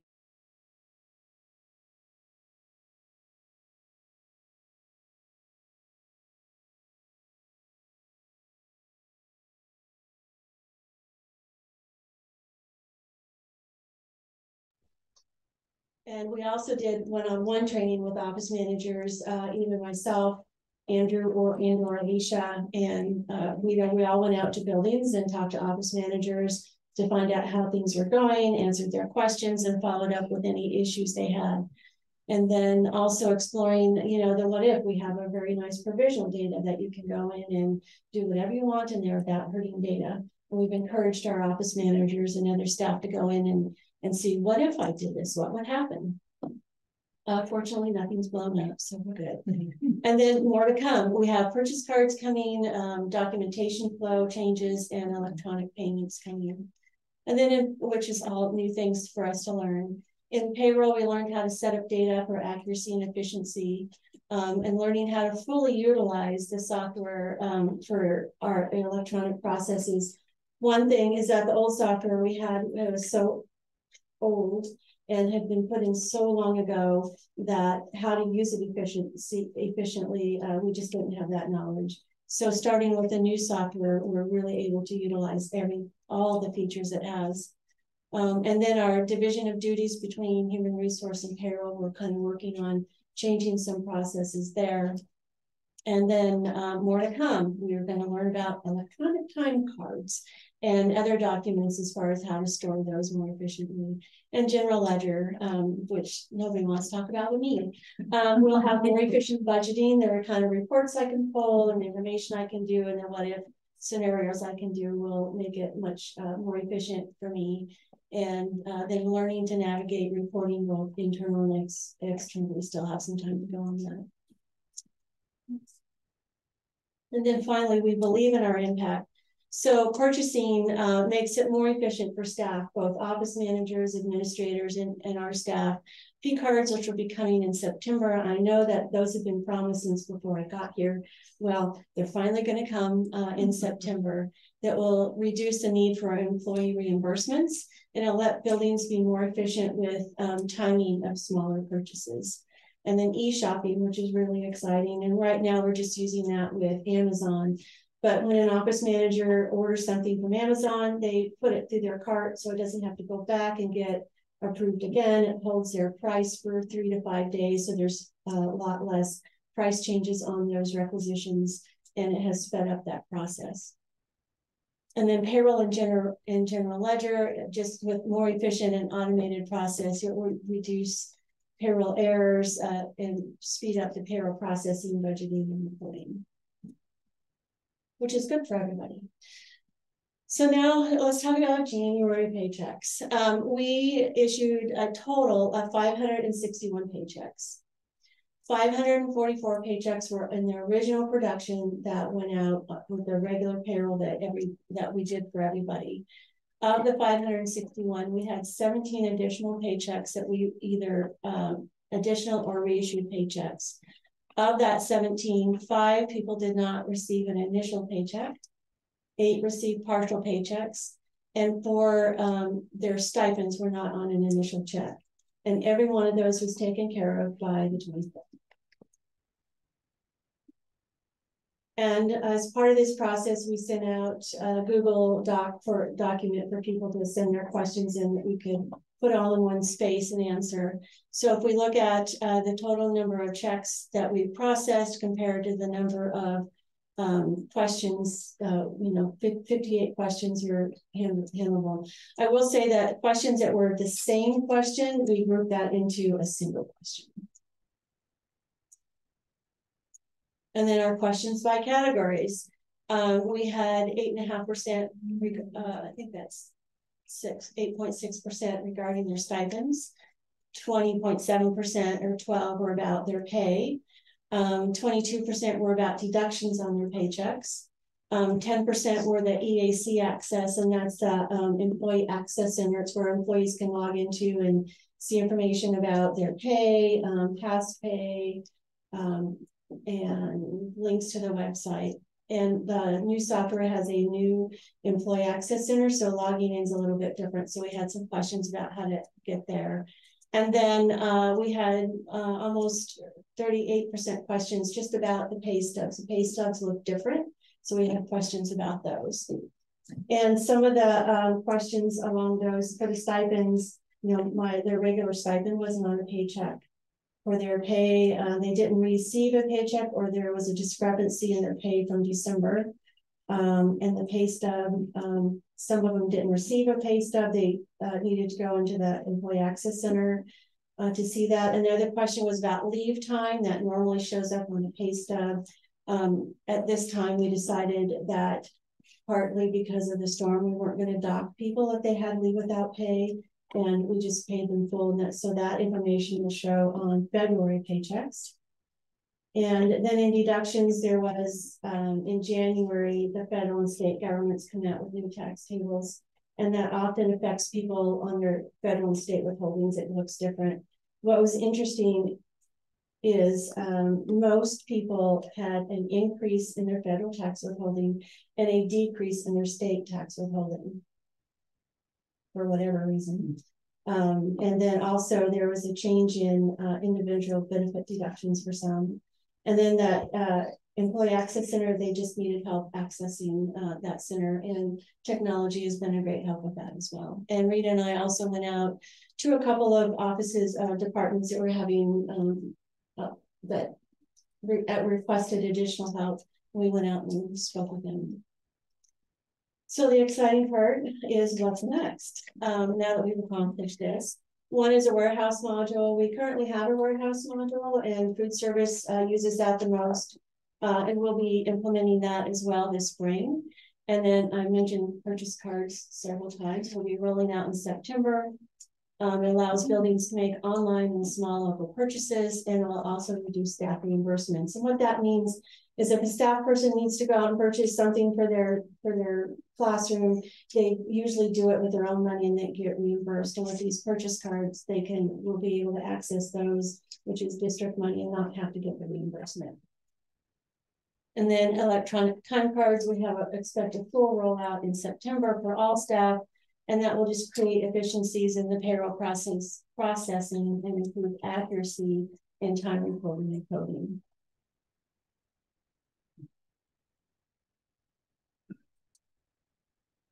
I think that's it. Yes, that's it.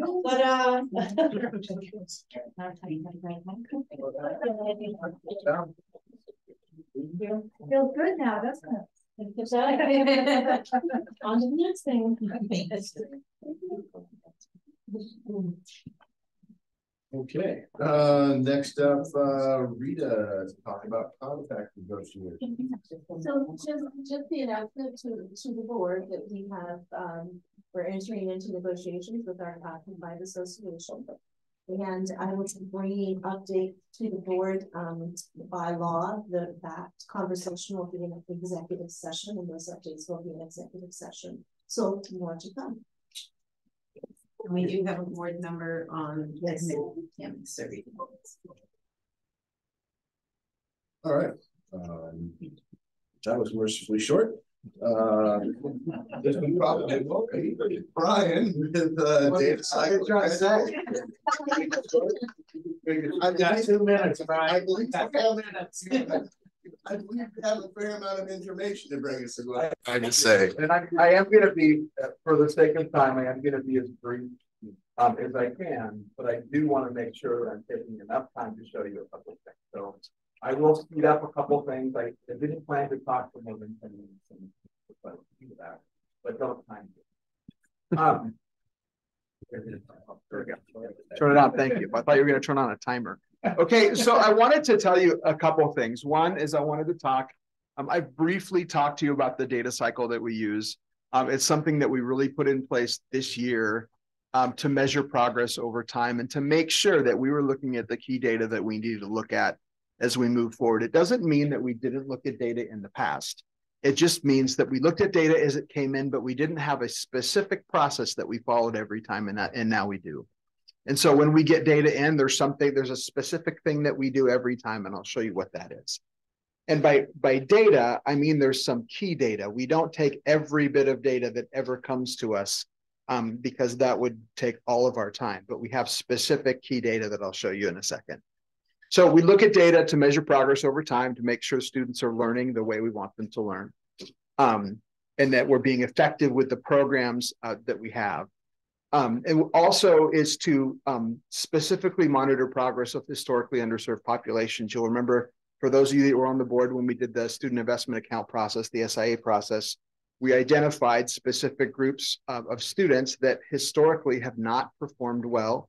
They don't perform well across the state, but specifically they don't perform well here. And that's something that we will continually monitor. So we're not just monitoring general data, we're monitoring all students, and then specifically looking at some students that we haven't been as successful with in the past.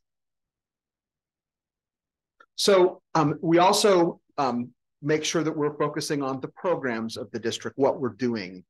So when we look at data, we also want to, in the same breath, talk about the programs, because A, we're proud of what we're doing. We have a laser-like focus on what we're focused on right now. And just remembering that the programs are in place in response to our data in the past.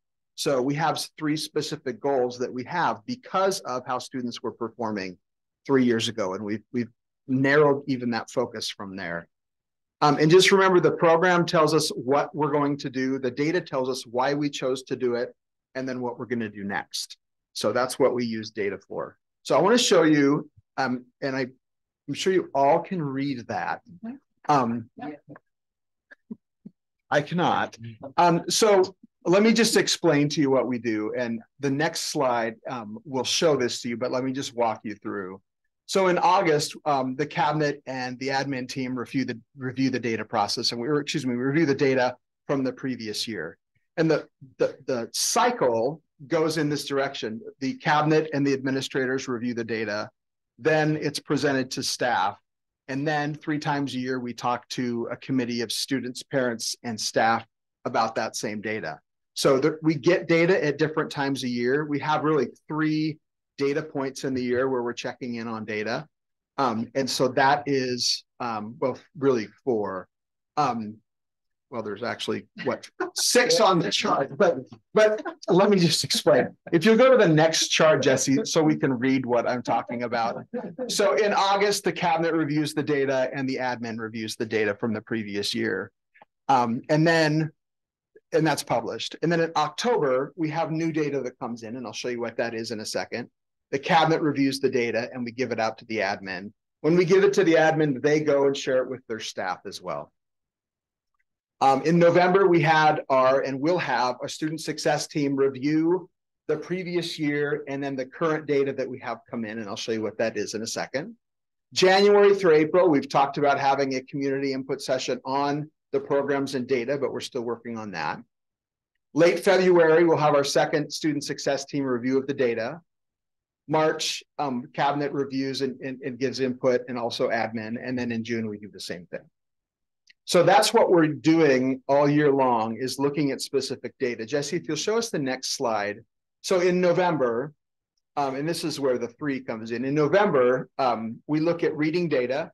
And this is benchmark data that we look at 3 times a year about how students are doing, especially pre-K to 5 or K to 5 students on reading. We also do the same thing in math. We don't have a good measure of reading and math in secondary, and that's like we have in elementary.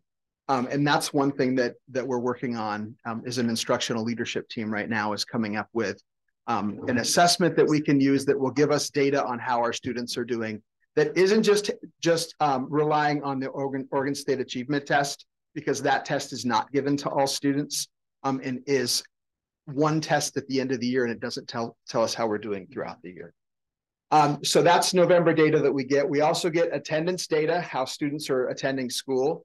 9th grade on track data, both from the previous year, but at this point we can also look at first trimester at the end of November. And then also any other year-end data that we hadn't talked about that we got between when we talked about it in August and when we talk about it in November. On the next time we see a group of data come in is January, February. Again, we have reading and math benchmark data that we look at. Youth Truth is a survey we give at the end of the year, and we have data available for that, and I'll talk about when you'll see that. Attendance data, again, graduation data comes in January, and I'll be sharing that in a second. And then again, 9th grade on track from trimester 1, we can see the full trimester because this is after the completion of the first trimester. And then the last one is in June. We sometimes have our Oregon State Achievement Test data by then, sometimes we don't. But again, we can get benchmark data in reading and math, attendance data, and 9th grade on track data from trimester 2. That's the important data to us as you look at that list. Reading and math data, 9th grade on track data, attendance data, graduation data, those youth truth data, those are all important data points about our students, and with the youth truth about our students, families, and staff. And so that's why we've chosen that data to look at throughout the year. Next slide. So now, occasionally we'll bring you, and when the board leadership asks us to bring some data, we'll bring data. I didn't need to be asked to bring this data because I knew that you'd want to see it. But that's another step in this process that I'll bring data as we need to the board as well. So if you'll hit the next slide, this is our 4-year graduation year rate for this year. We didn't go up or down. We stayed the same at 72%. Oregon stayed the same. If you'll go back, Desi. Oregon stayed the same at 81%. So you'll see back in 2019, it went up from 75 to 79, and then down, and then it's come back up a little bit. Just let you look at that for a second before we rush off to the next slide. And so as a reminder, especially for new board members, the 4-year graduation rate is students who graduate with a regular or modified diploma. That's what a graduation rate measures. The 5-year rate is a completer, and that is that within 5 years, they either graduate from high school with a regular, modified, or extended assessment, and or they get their GED, their adult equivalency, and then that's how they complete high school. And so it's not a diploma in 4 years. That's the cohort graduation rate. This is graduate in 5 years or do one of those other qualifying pathways, adult basic education certificate or the GED. So, and mostly it's GED and graduation is what we do. So there you'll see a 1% increase, still not where the state is. So a couple more pieces of data that I'll show you. I could go and show you all sorts of different data points about this, but I think I chose some that I thought you'd want to see. If you look at all students, there you have the rate there, and you have SLSD in blue and Oregon in orange. And then you see down below a breakdown of male, female, underserved races, SPED, and ever ELL, which means if we've ever served them in the ELL program, English Language Learner Program. The one piece that we didn't put on there that I will in the future is economically disadvantaged, because that's also a historically underserved group. And then the last slide is going to show you just by school what it looks like. And it's important when you look at specifically, you look at South Lane School District, you've seen that number. But then when you look at Cottage Grove High School and Kennedy High School, we are all one group. And I broke them out here, but I want you to know that because we move students back and forth, that we see that as one graduation rate. And that's why we like to look at it as a district. Every single one of those students that didn't graduate is important to us. And so we do several things to make sure we're doing things to improve that. But and I'll talk about that on the next slide. But again, I just wanted to point out that while Kennedy is lower in this slide, there's students move back and forth. And so we need to take that into consideration. You can also see solo, which we don't have this year, and then ACE and Child's Way on that slide. So that's the data, but the last slide, I just want to remind you that all the programs that we're doing in the school district are aimed at helping these students. So when we talk about the culture of and climate of care and belonging, that's there so students are successful and they're graduating from high school. Raising academic achievement is so students are graduating from high school. And bridging student strengths, the CTE work that we do, is helping students graduate from high school. And especially on the third one, we know that students that are concentrators in CTE courses that take the 3 years of a CTE course have a higher graduation rate across the state and in our district. And so all three of those areas are part of the work that we're doing. In addition to that, we do look at individuals that don't graduate and see if we see patterns or things that we can do to help them. And by we, I mean the principals of those schools and those schools specifically. Look at those students and see what we can do to help more students be successful and graduate. But this is our focus in the district. And there's things, if you think about, for example, with culture and care and belonging, you know, the work that we do at our early learning center and with our community care specialists and our SEL specialists and our SEL curriculum, that's again, all focused on helping more students graduate. Raising academic achievement, our professional learning communities, our curriculum adoptions, the summer learning that we do, the credit recovery that we do during the year in the summers, all focused on that. And then all of our CTE work that we do is focused on helping more students be successful. So I'm not trying to sugarcoat the data. We want that to increase.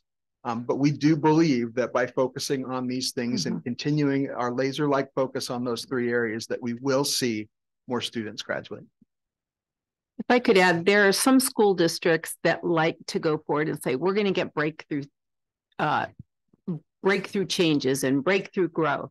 And so they go at specific strategies for the kids who are just below the mark, and let's get them up. And they get these bumps right away, but then they get a dip again. And that's because you're not working on the foundation and starting since early learning. And so, you know, we had COVID as an interrupter, but it was also a good time for some of us who were still working, even though kids and other staff might have been at home, to really think about looking at the data and think about what does research show us are those high leverage strategies, and what is accounting for long-term sustainable growth in graduation rate and in students going on to post-secondary, whatever it might be, careers or whatever. And these are the three that over and over again are just those foundational pieces. The other thing I like to point out is that when you look at those groups of kids that we say are the most underserved, oftentimes it's the same students in the same group. So if you look at students of color, ELL kids are a part of that group. If you look at socioeconomic disadvantage, they're all part of that group typically. And so really understanding your data and who your students are and what their stories are. And that's the place we're at right now. We learned a strategy over the last 2 years for doing student interviews. We started during COVID with our equity stance, which was listening to students and the teachers that work with those students. So the strategy that we're going about this week is digging down into specifically where there are voices of students who are willing to speak for those groups of students who are struggling. And some of them have not achieved historically because of some of the challenges and barriers they're overcoming, but some are new. So some of the things we're noticing, I know I'm going off script, sorry, but I think it's... You can do that. You're used to it. One of the things that we are noticing is we are getting some of the kids that we all said, where'd they go during COVID, right? We know our enrollment still hasn't, well, we're starting to get some kids in schools, and it doesn't take very many before you realize there's a lot of work to do with those kids. There are some kids who've been out of school for 3 years. And while they were out of school, there are all kinds of things happening in their lives, right? And there wasn't anybody addressing those because we didn't know where they were, right? Kind of that invisible, where did they go? Fortunately, some are coming back, not as many as I'd like to see come back, or any of us, but there are students coming back. Because of just the conditions in the world and the people who love to come to our country, and in all the communities across the country, we're all getting students who speak different languages that we haven't navigated before. We're getting more students with different indigenous language backgrounds, and many who have never been to school. So when we look at that data, it's super important. Yes, we look at those overall numbers, but it doesn't really tell us anything if we don't go find out these individual stories.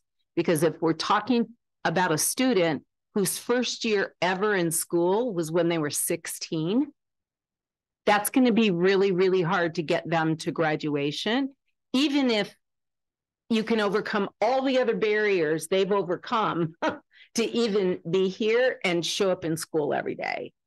So we are very, very intentional about the strategies we're choosing to make sure that we don't do anything that further disadvantages kids. You know, school districts have traditionally had, you know, like it always bothered me that we would suspend kids because they haven't been showing up at school. You know, that's one of the stupid examples. But there's a lot of those that have been built into public education that we are trying to undo. So taking the time to understand those stories so that when we pick the strategies, they're really what students are telling us or their families are telling us that that is what we need to do. I forgot to mention in my report that we've also been asked, the state wants to bring a team to listen to our students and our families because they're wanting to know the answers to those same questions. What is it we have to change? What do we have to do differently to make sure we're meeting every student's needs and being real about all those basic needs that students need before they can even be like ready to sit in the classroom, ready to learn. So I'm so proud of the work that we're doing. I think we're doing the right strategies. It doesn't change those big number datas right away, but the stories inside the system that we're hearing from our principals, and that's what we want to bring to you. We're just still getting organized with how do we bring that level of information to not just the board, but our entire community and to our parents. So we'll continue working on it. I really appreciate the work Brian has done in putting together this strategy. He really started to do it that first year of COVID and it got waylaid and he got to do protocols for what, 2.5 years practically. So he was excited to jump into this and we've all been eager to jump into our data. And like he said, there are some areas where we don't even have an assessment to get the data. So now we have to go find an assessment to get the right data that we can get in a timely manner where the student is still sitting in that classroom. So those are some of the goals. I just get excited about this because this is the real work for kids. This is achievement. Okay, great. I have one. So will you have to kind of redo the schedule as the schools switch from trimester to semester? Of data collection. That you were talking about. Yeah. I think that just when we get, because like some of that first trimester data, we just won't be able to go over. But the other stuff that we're going over in February, like youth group data, graduation data, benchmark data that we get to have to go that on. Yeah, right. Some of that first trimester or semester.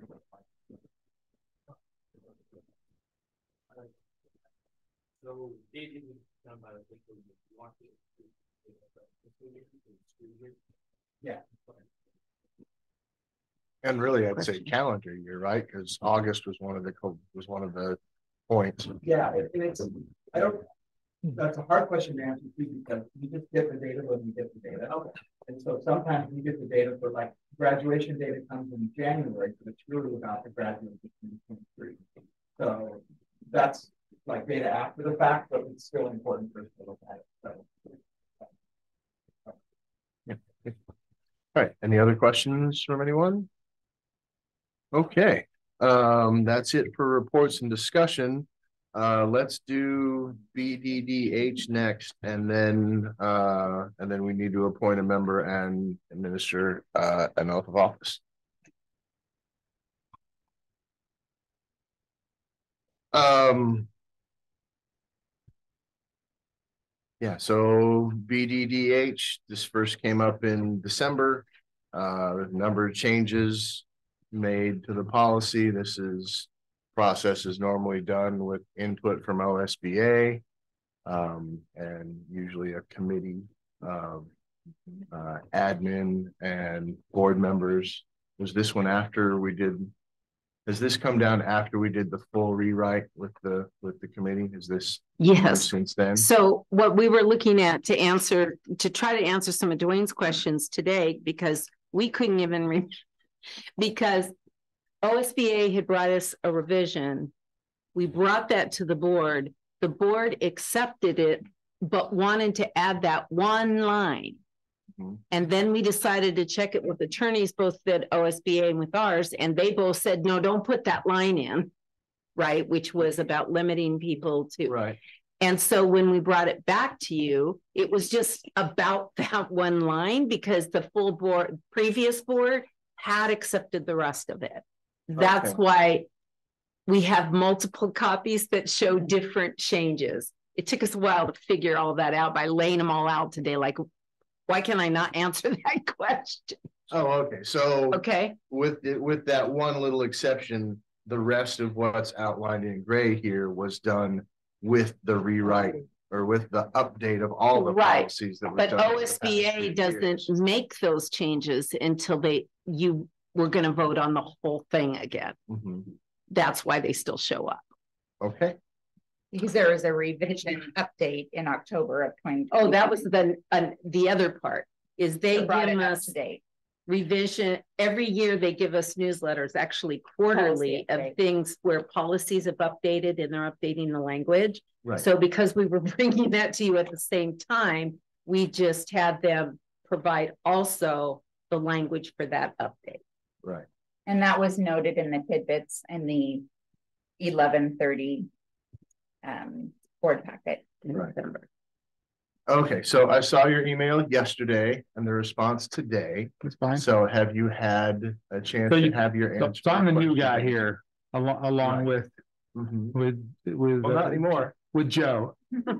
So I hope you can understand the confusion. If you're confused or forgot, then I mean I'm confused. Or I was confused. So my only concern now is that the policy that's currently on the South Lanes School District's website does include that little line that OSBA says don't do that. That's because you've not adopted it. Right. Okay. So we adopt this and that line goes away. Okay. Correct. And I totally support getting rid of that. It's a violation of the First Amendment right. Totally agree with that. But with that, there's a whole bunch of other changes that I'm being asked to vote on that are not currently on the website. So that's wherein lied most of my questions, because I was not a party to making these changes. I need to understand them since I'm the one voting. So it sounds like I'm voting on work that the previous board did. Correct. Right. So I hope you understand why I needed to clarify these things. Now I was put on the spot at the last meeting and I actually had these 5 questions. OSBA was kind enough to, Leslie at OSBA was kind enough to call me back and discuss these things with me. And I'm comfortable voting on this today. However, one concern that I have, we talked about petitions last meeting. I don't have a concern with that anymore. It's not, it doesn't belong in that part of the policy because a petition is not public comment. I understand that now. Okay. The question, the concern I have is what we're adding to this. Currently not in place on the website, but we're going to add this with this vote if it passes.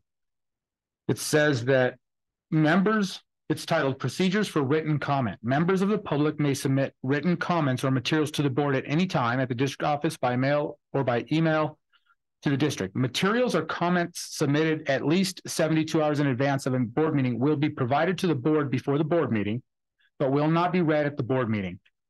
Written materials or comments submitted may not warrant action by the board. We clarified that may not is not does not mean will not, but it means might not.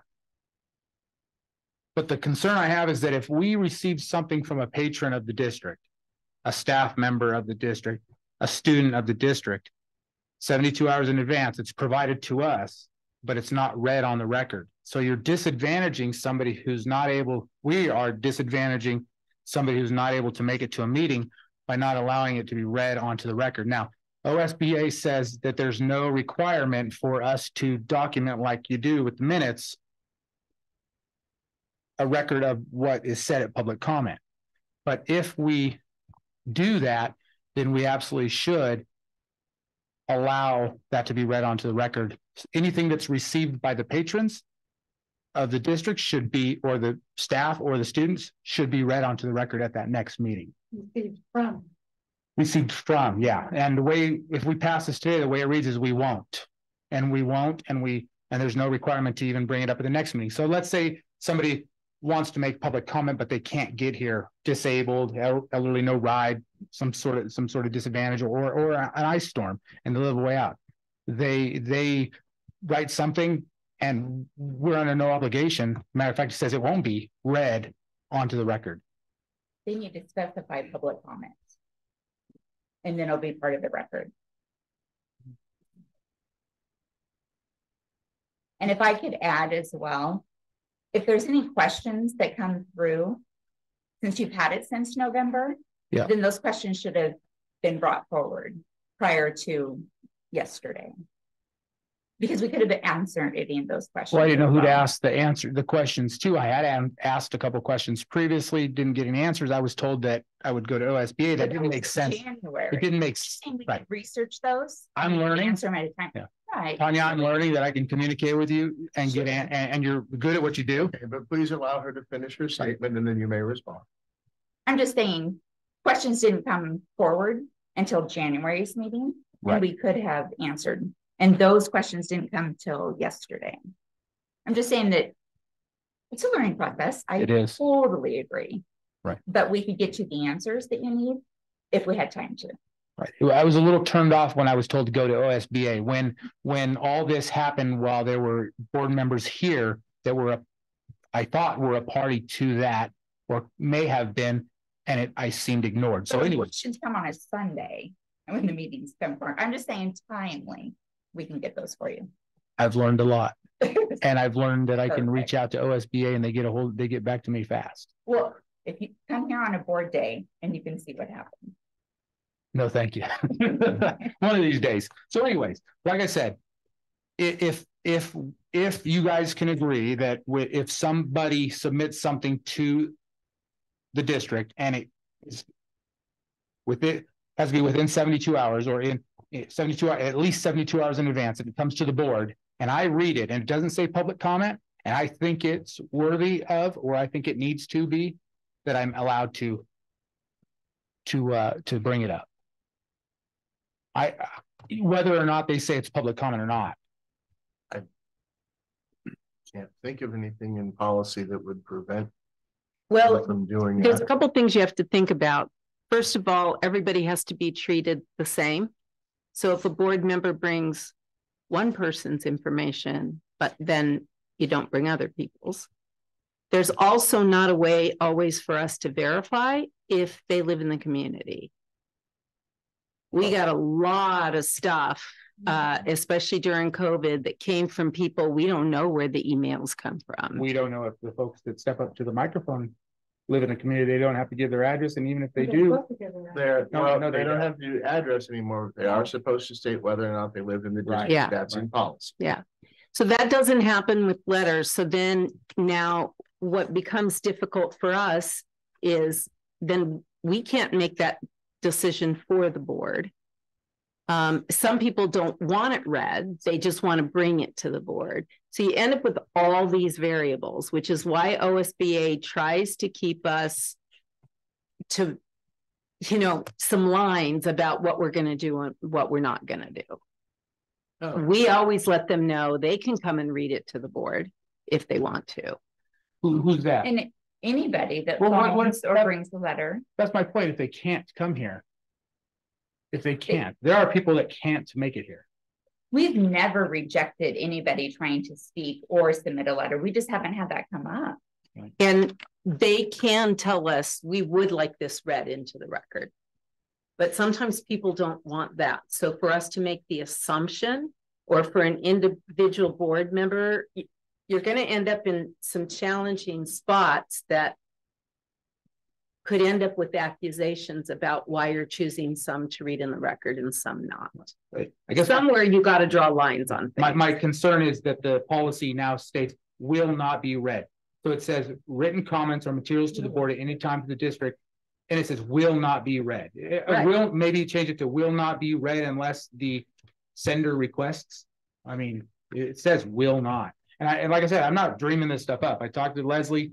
She's like, if you're allowing people to come in and speak, and then you're putting it on the minutes of the record, then it's. Well, it still ends up on the record. Not if it's not read. Yes, it does, doesn't it? Don't you put it in there? Put on additional documents. Yeah, different kind of record. A record that would require a record search or a public records request. No, she puts it with all the documents. Every time. Mm-hmm.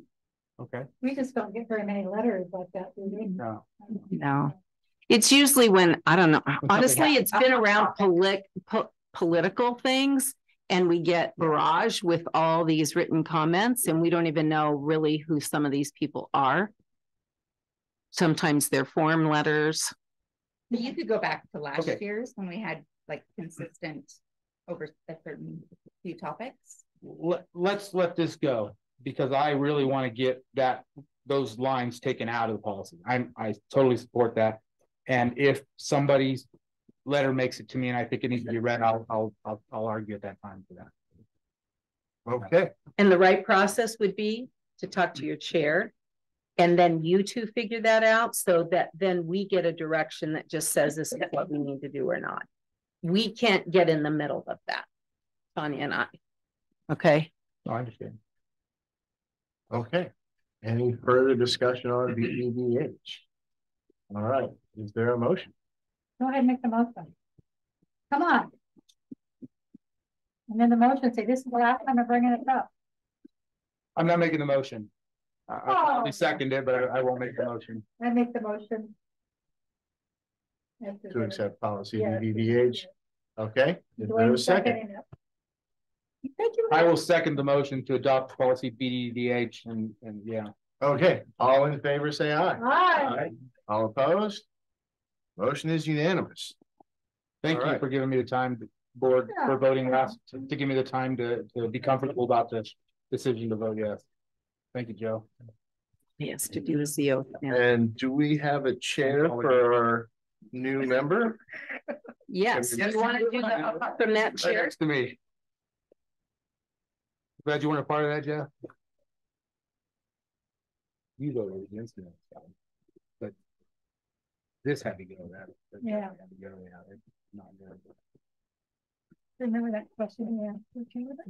Okay, Jeff, please raise your right hand and repeat after me.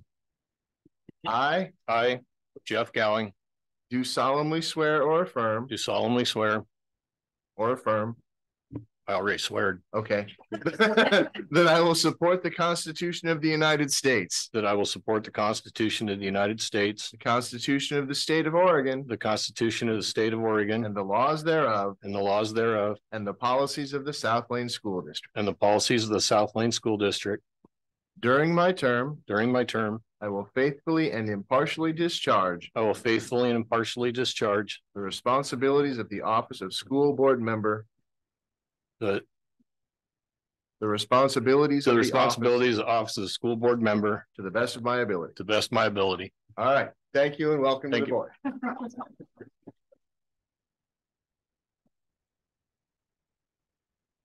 And last up, upcoming dates, special session on February 26th, next regular session on March 4th, the added executive session for superintendent evaluation on March 18th, and our next regular session is on April 8th. Why is it not the first? Because They wanted more time to write the summary to bring up for the board to vote. And that was right after. Yeah. And I didn't have my son on to go first. I think I should. Hey, my wife's birthday is April 2nd, and there are many jokes that go back and forth about that. But anyway. My daughter-in-law is April 1st. Okay. Board member reports, I guess. Hopefully yours will be short since you're brand new, but we'll give you a chance to say something if you'd like. I'll just say that the swimming pool is in the process of hiring a maintenance person. I'm not sure when exactly their start date is, but they will have somebody up there, and I'm looking forward to training him. It's a young man that's been in the community a while, and I think he'll be a really good fit up there. Excellent. Okay, thank you. Yeah. Sorry.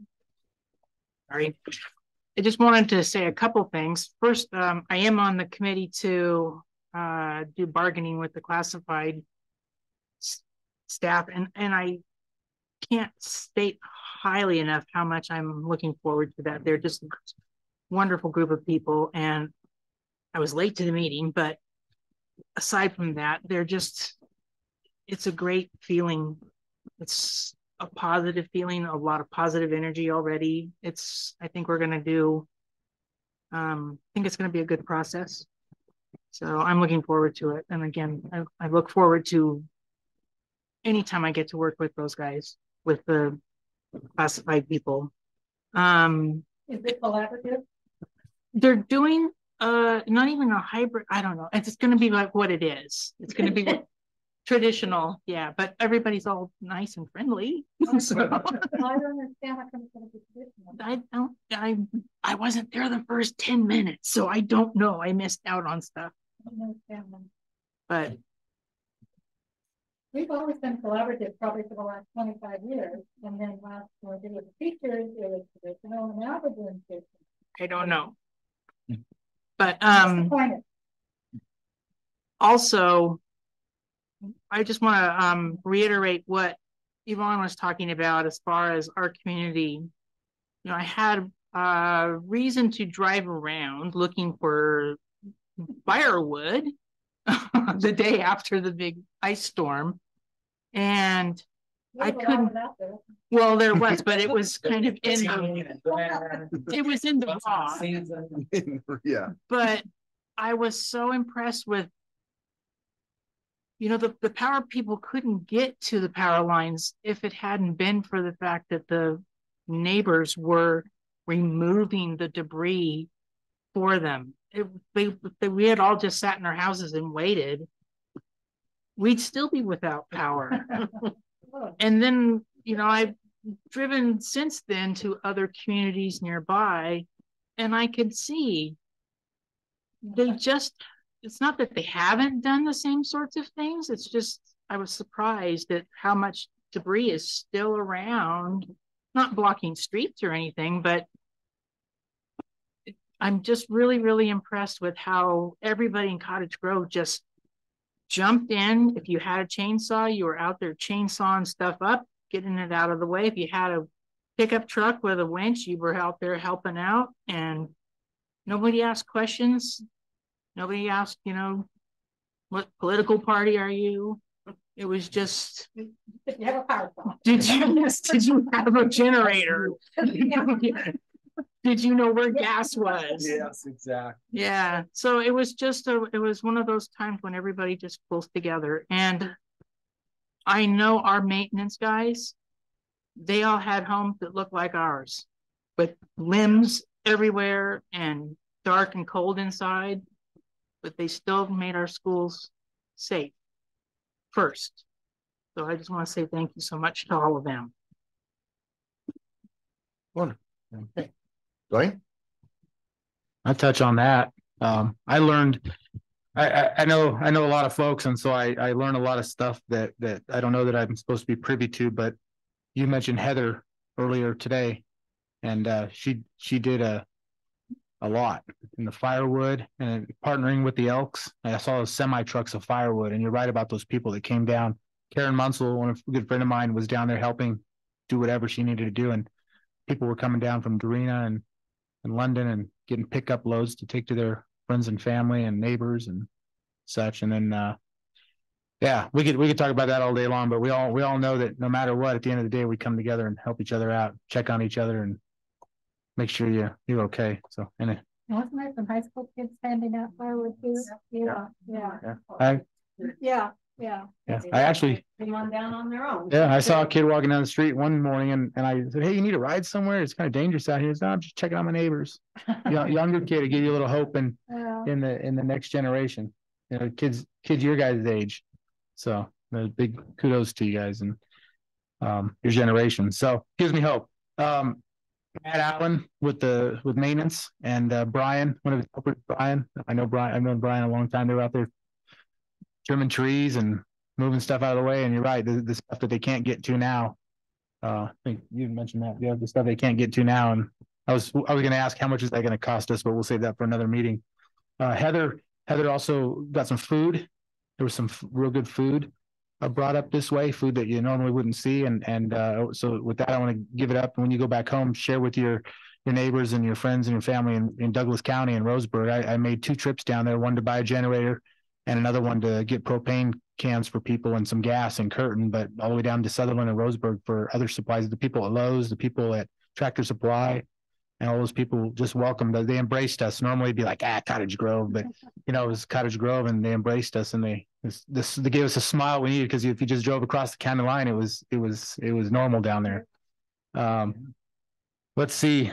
So give it up to Heather, and kind of reminds me of another Anna Marie Dudley, right? Just jumps right in and just knocks stuff out. So give her a high five when you see her for me. And Matt, the same thing, and classified staff getting everything done. The bus drivers, I remember the bus drivers showing up the following Monday and not knowing where they could drive, what they could do, or what their routes were going to look like. And they jumped right in, and I just happen to know a couple of them, so they were up against. But anyways, that must have been kind of neat to have school at the Armory again. It's a little bit of history with you guys were at the Armory, huh? Yeah, there's a little history back in the day. Jeff could probably tell you about the and here, yeah.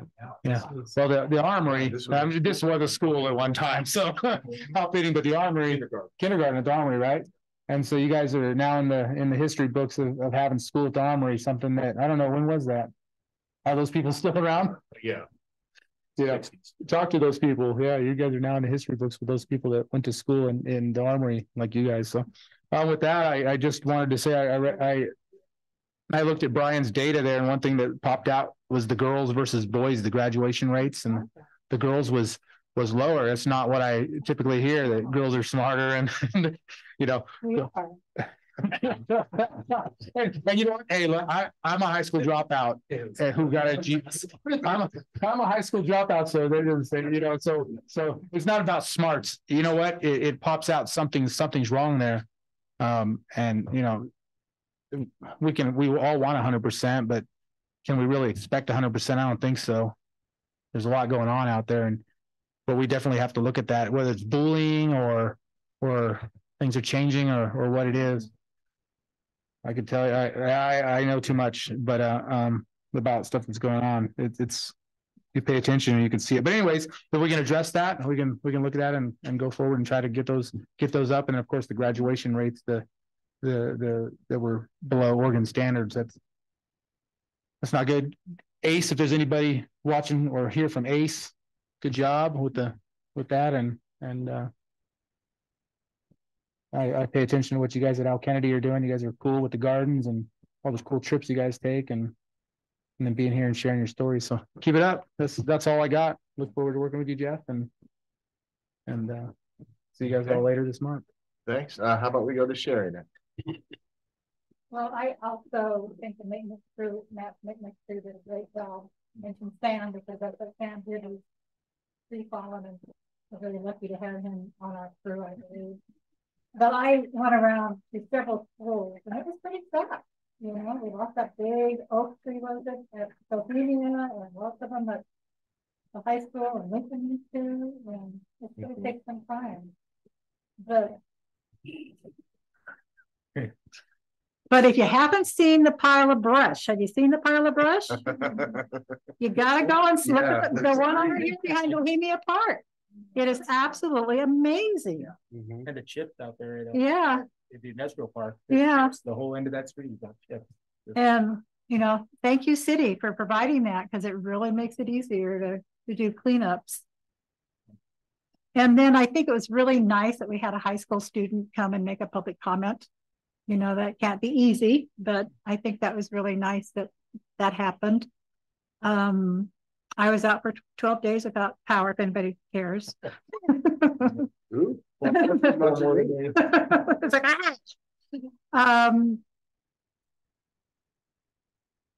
like to welcome Jeff. It'll be nice to work with you. I would like to see the board more involved in setting the agenda and the process. We were not involved in the process at all with this selective board member. I've never seen it that way before, and I don't want to see it that way again. We are a board. This is our board meeting, and we need to be involved in the agenda setting and the process. So. Okay, thank you, Joe. I would like to say, yes, I agree with Sherry 100% with this whole process. I was unprepared and I apologize for that, but I just didn't have any direction on or clarity on how this was going to take place. But that being said, you know, I want to say, yes, the maintenance crew here at South Plains School District, those guys did an amazing job. I mean, Monday morning, I'm out looking, going, just look at the war zone that happened here and all over Lane County. But like the tree at Bohemia, there was a big maple, and it almost took the whole street of our blocked, and those guys were in there and they cleaned that up, and it was like, wow, those guys made quick work of that. So, you know, the maintenance crew was working hard. I was thinking safety the whole time because it was a solid sheet. That's what I do for a living. And I was just looking at the liability going, you know, but that being said, I had wood heat. I had generators. I had my family there. We played a lot of board games. We did a lot of puzzles, and it was just a lot of just sitting around and visiting. And I really you had water too, didn't you? We did have water, but yes, we did too, but it came out of bucket. So, all right, is that it? Yeah. Okay, thank you, Joe. Colleen. So I want to say welcome, Jeff. Excited to have you on the board. Thank you to all of the staff that got everything working to get kids back in classrooms. I would like to really encourage parents to sign up and go to parent-teacher conferences this week. And I want to send out a shout out to all the teachers who are going to be working really hard, communicating with parents and helping support kids in their learning endeavors. And I also wanted to let you know that we're getting up to district times for all the sports. So send the Lions and the Tigers all your best wishes. Thank you. Thank you. I am. Oh yeah. Did you guys have anything you would like to add? Sorry, I've been going around with the board and forgetting to include you guys, and I apologize. All right. Good, because unfortunately I have a whole bunch of things to say, but I will do my best to keep them fast because you've listened to me long enough. I hadn't noticed. Anyway, first of all, thank you to all the candidates who applied. I'm really pleased that we had 5 very strong candidates who interviewed well, and welcome to our new board member, Jeff. Second, the chess team has lots of enthusiasm, but we have not been having the success that we had in the preseason in the regular season, unfortunately, but we do have a bunch of young players, so lots of hope for the future. The ice storm has been pretty thoroughly covered, so I'll just. How many days did you? 14. Oh. We were like 3 hours short of 2 full weeks. Oh. Fortunately, we do have a generator and just enough wood left over from the last disaster to heat our home through this disaster. And now we're more than prepared for the next one. But I will say thank you very much to district staff who went above and beyond to get grounds cleared up and kids back in school and recovering and everything safe. And I was also just very thrilled by the community spirit that I saw everywhere we went, you know, while we were all in the thick of it. So thank you, Cottage Grove. That's one of the reasons I chose this community and still love it here. And then the last thing, and also thanks to staff, because I know that in the schools, they've been taking some extra time to just sort of have kids reconnect with one another. In a couple of the buildings, at least, there was like kids from one grade go down and read with kids from another grade and had hot chocolate and just spend time with them and kind of, you know, get to share your stories about what it is we've all been through. And I think that's wonderful. And the last thing is that with my time spent in my daughter's classroom, I've had a chance to see at least a piece of the Amplify language arts curriculum that we picked up or that we adopted and implemented recently. And I'm really impressed because, you know, it's the language arts curriculum. So it's nouns and verbs and whatnot, but it's also world history. And that interdisciplinary approach was something that was brand new when I went to high school. And I'm really glad to see it being fully implemented in our district and at all levels. So, and with that, I thank you very much for all your time here and this meeting. Well, I thought that was during your... I would like to have a CTE program, what we have, what we offer, what we plan to offer. And also food service report. I mean, meal food service and how's that going?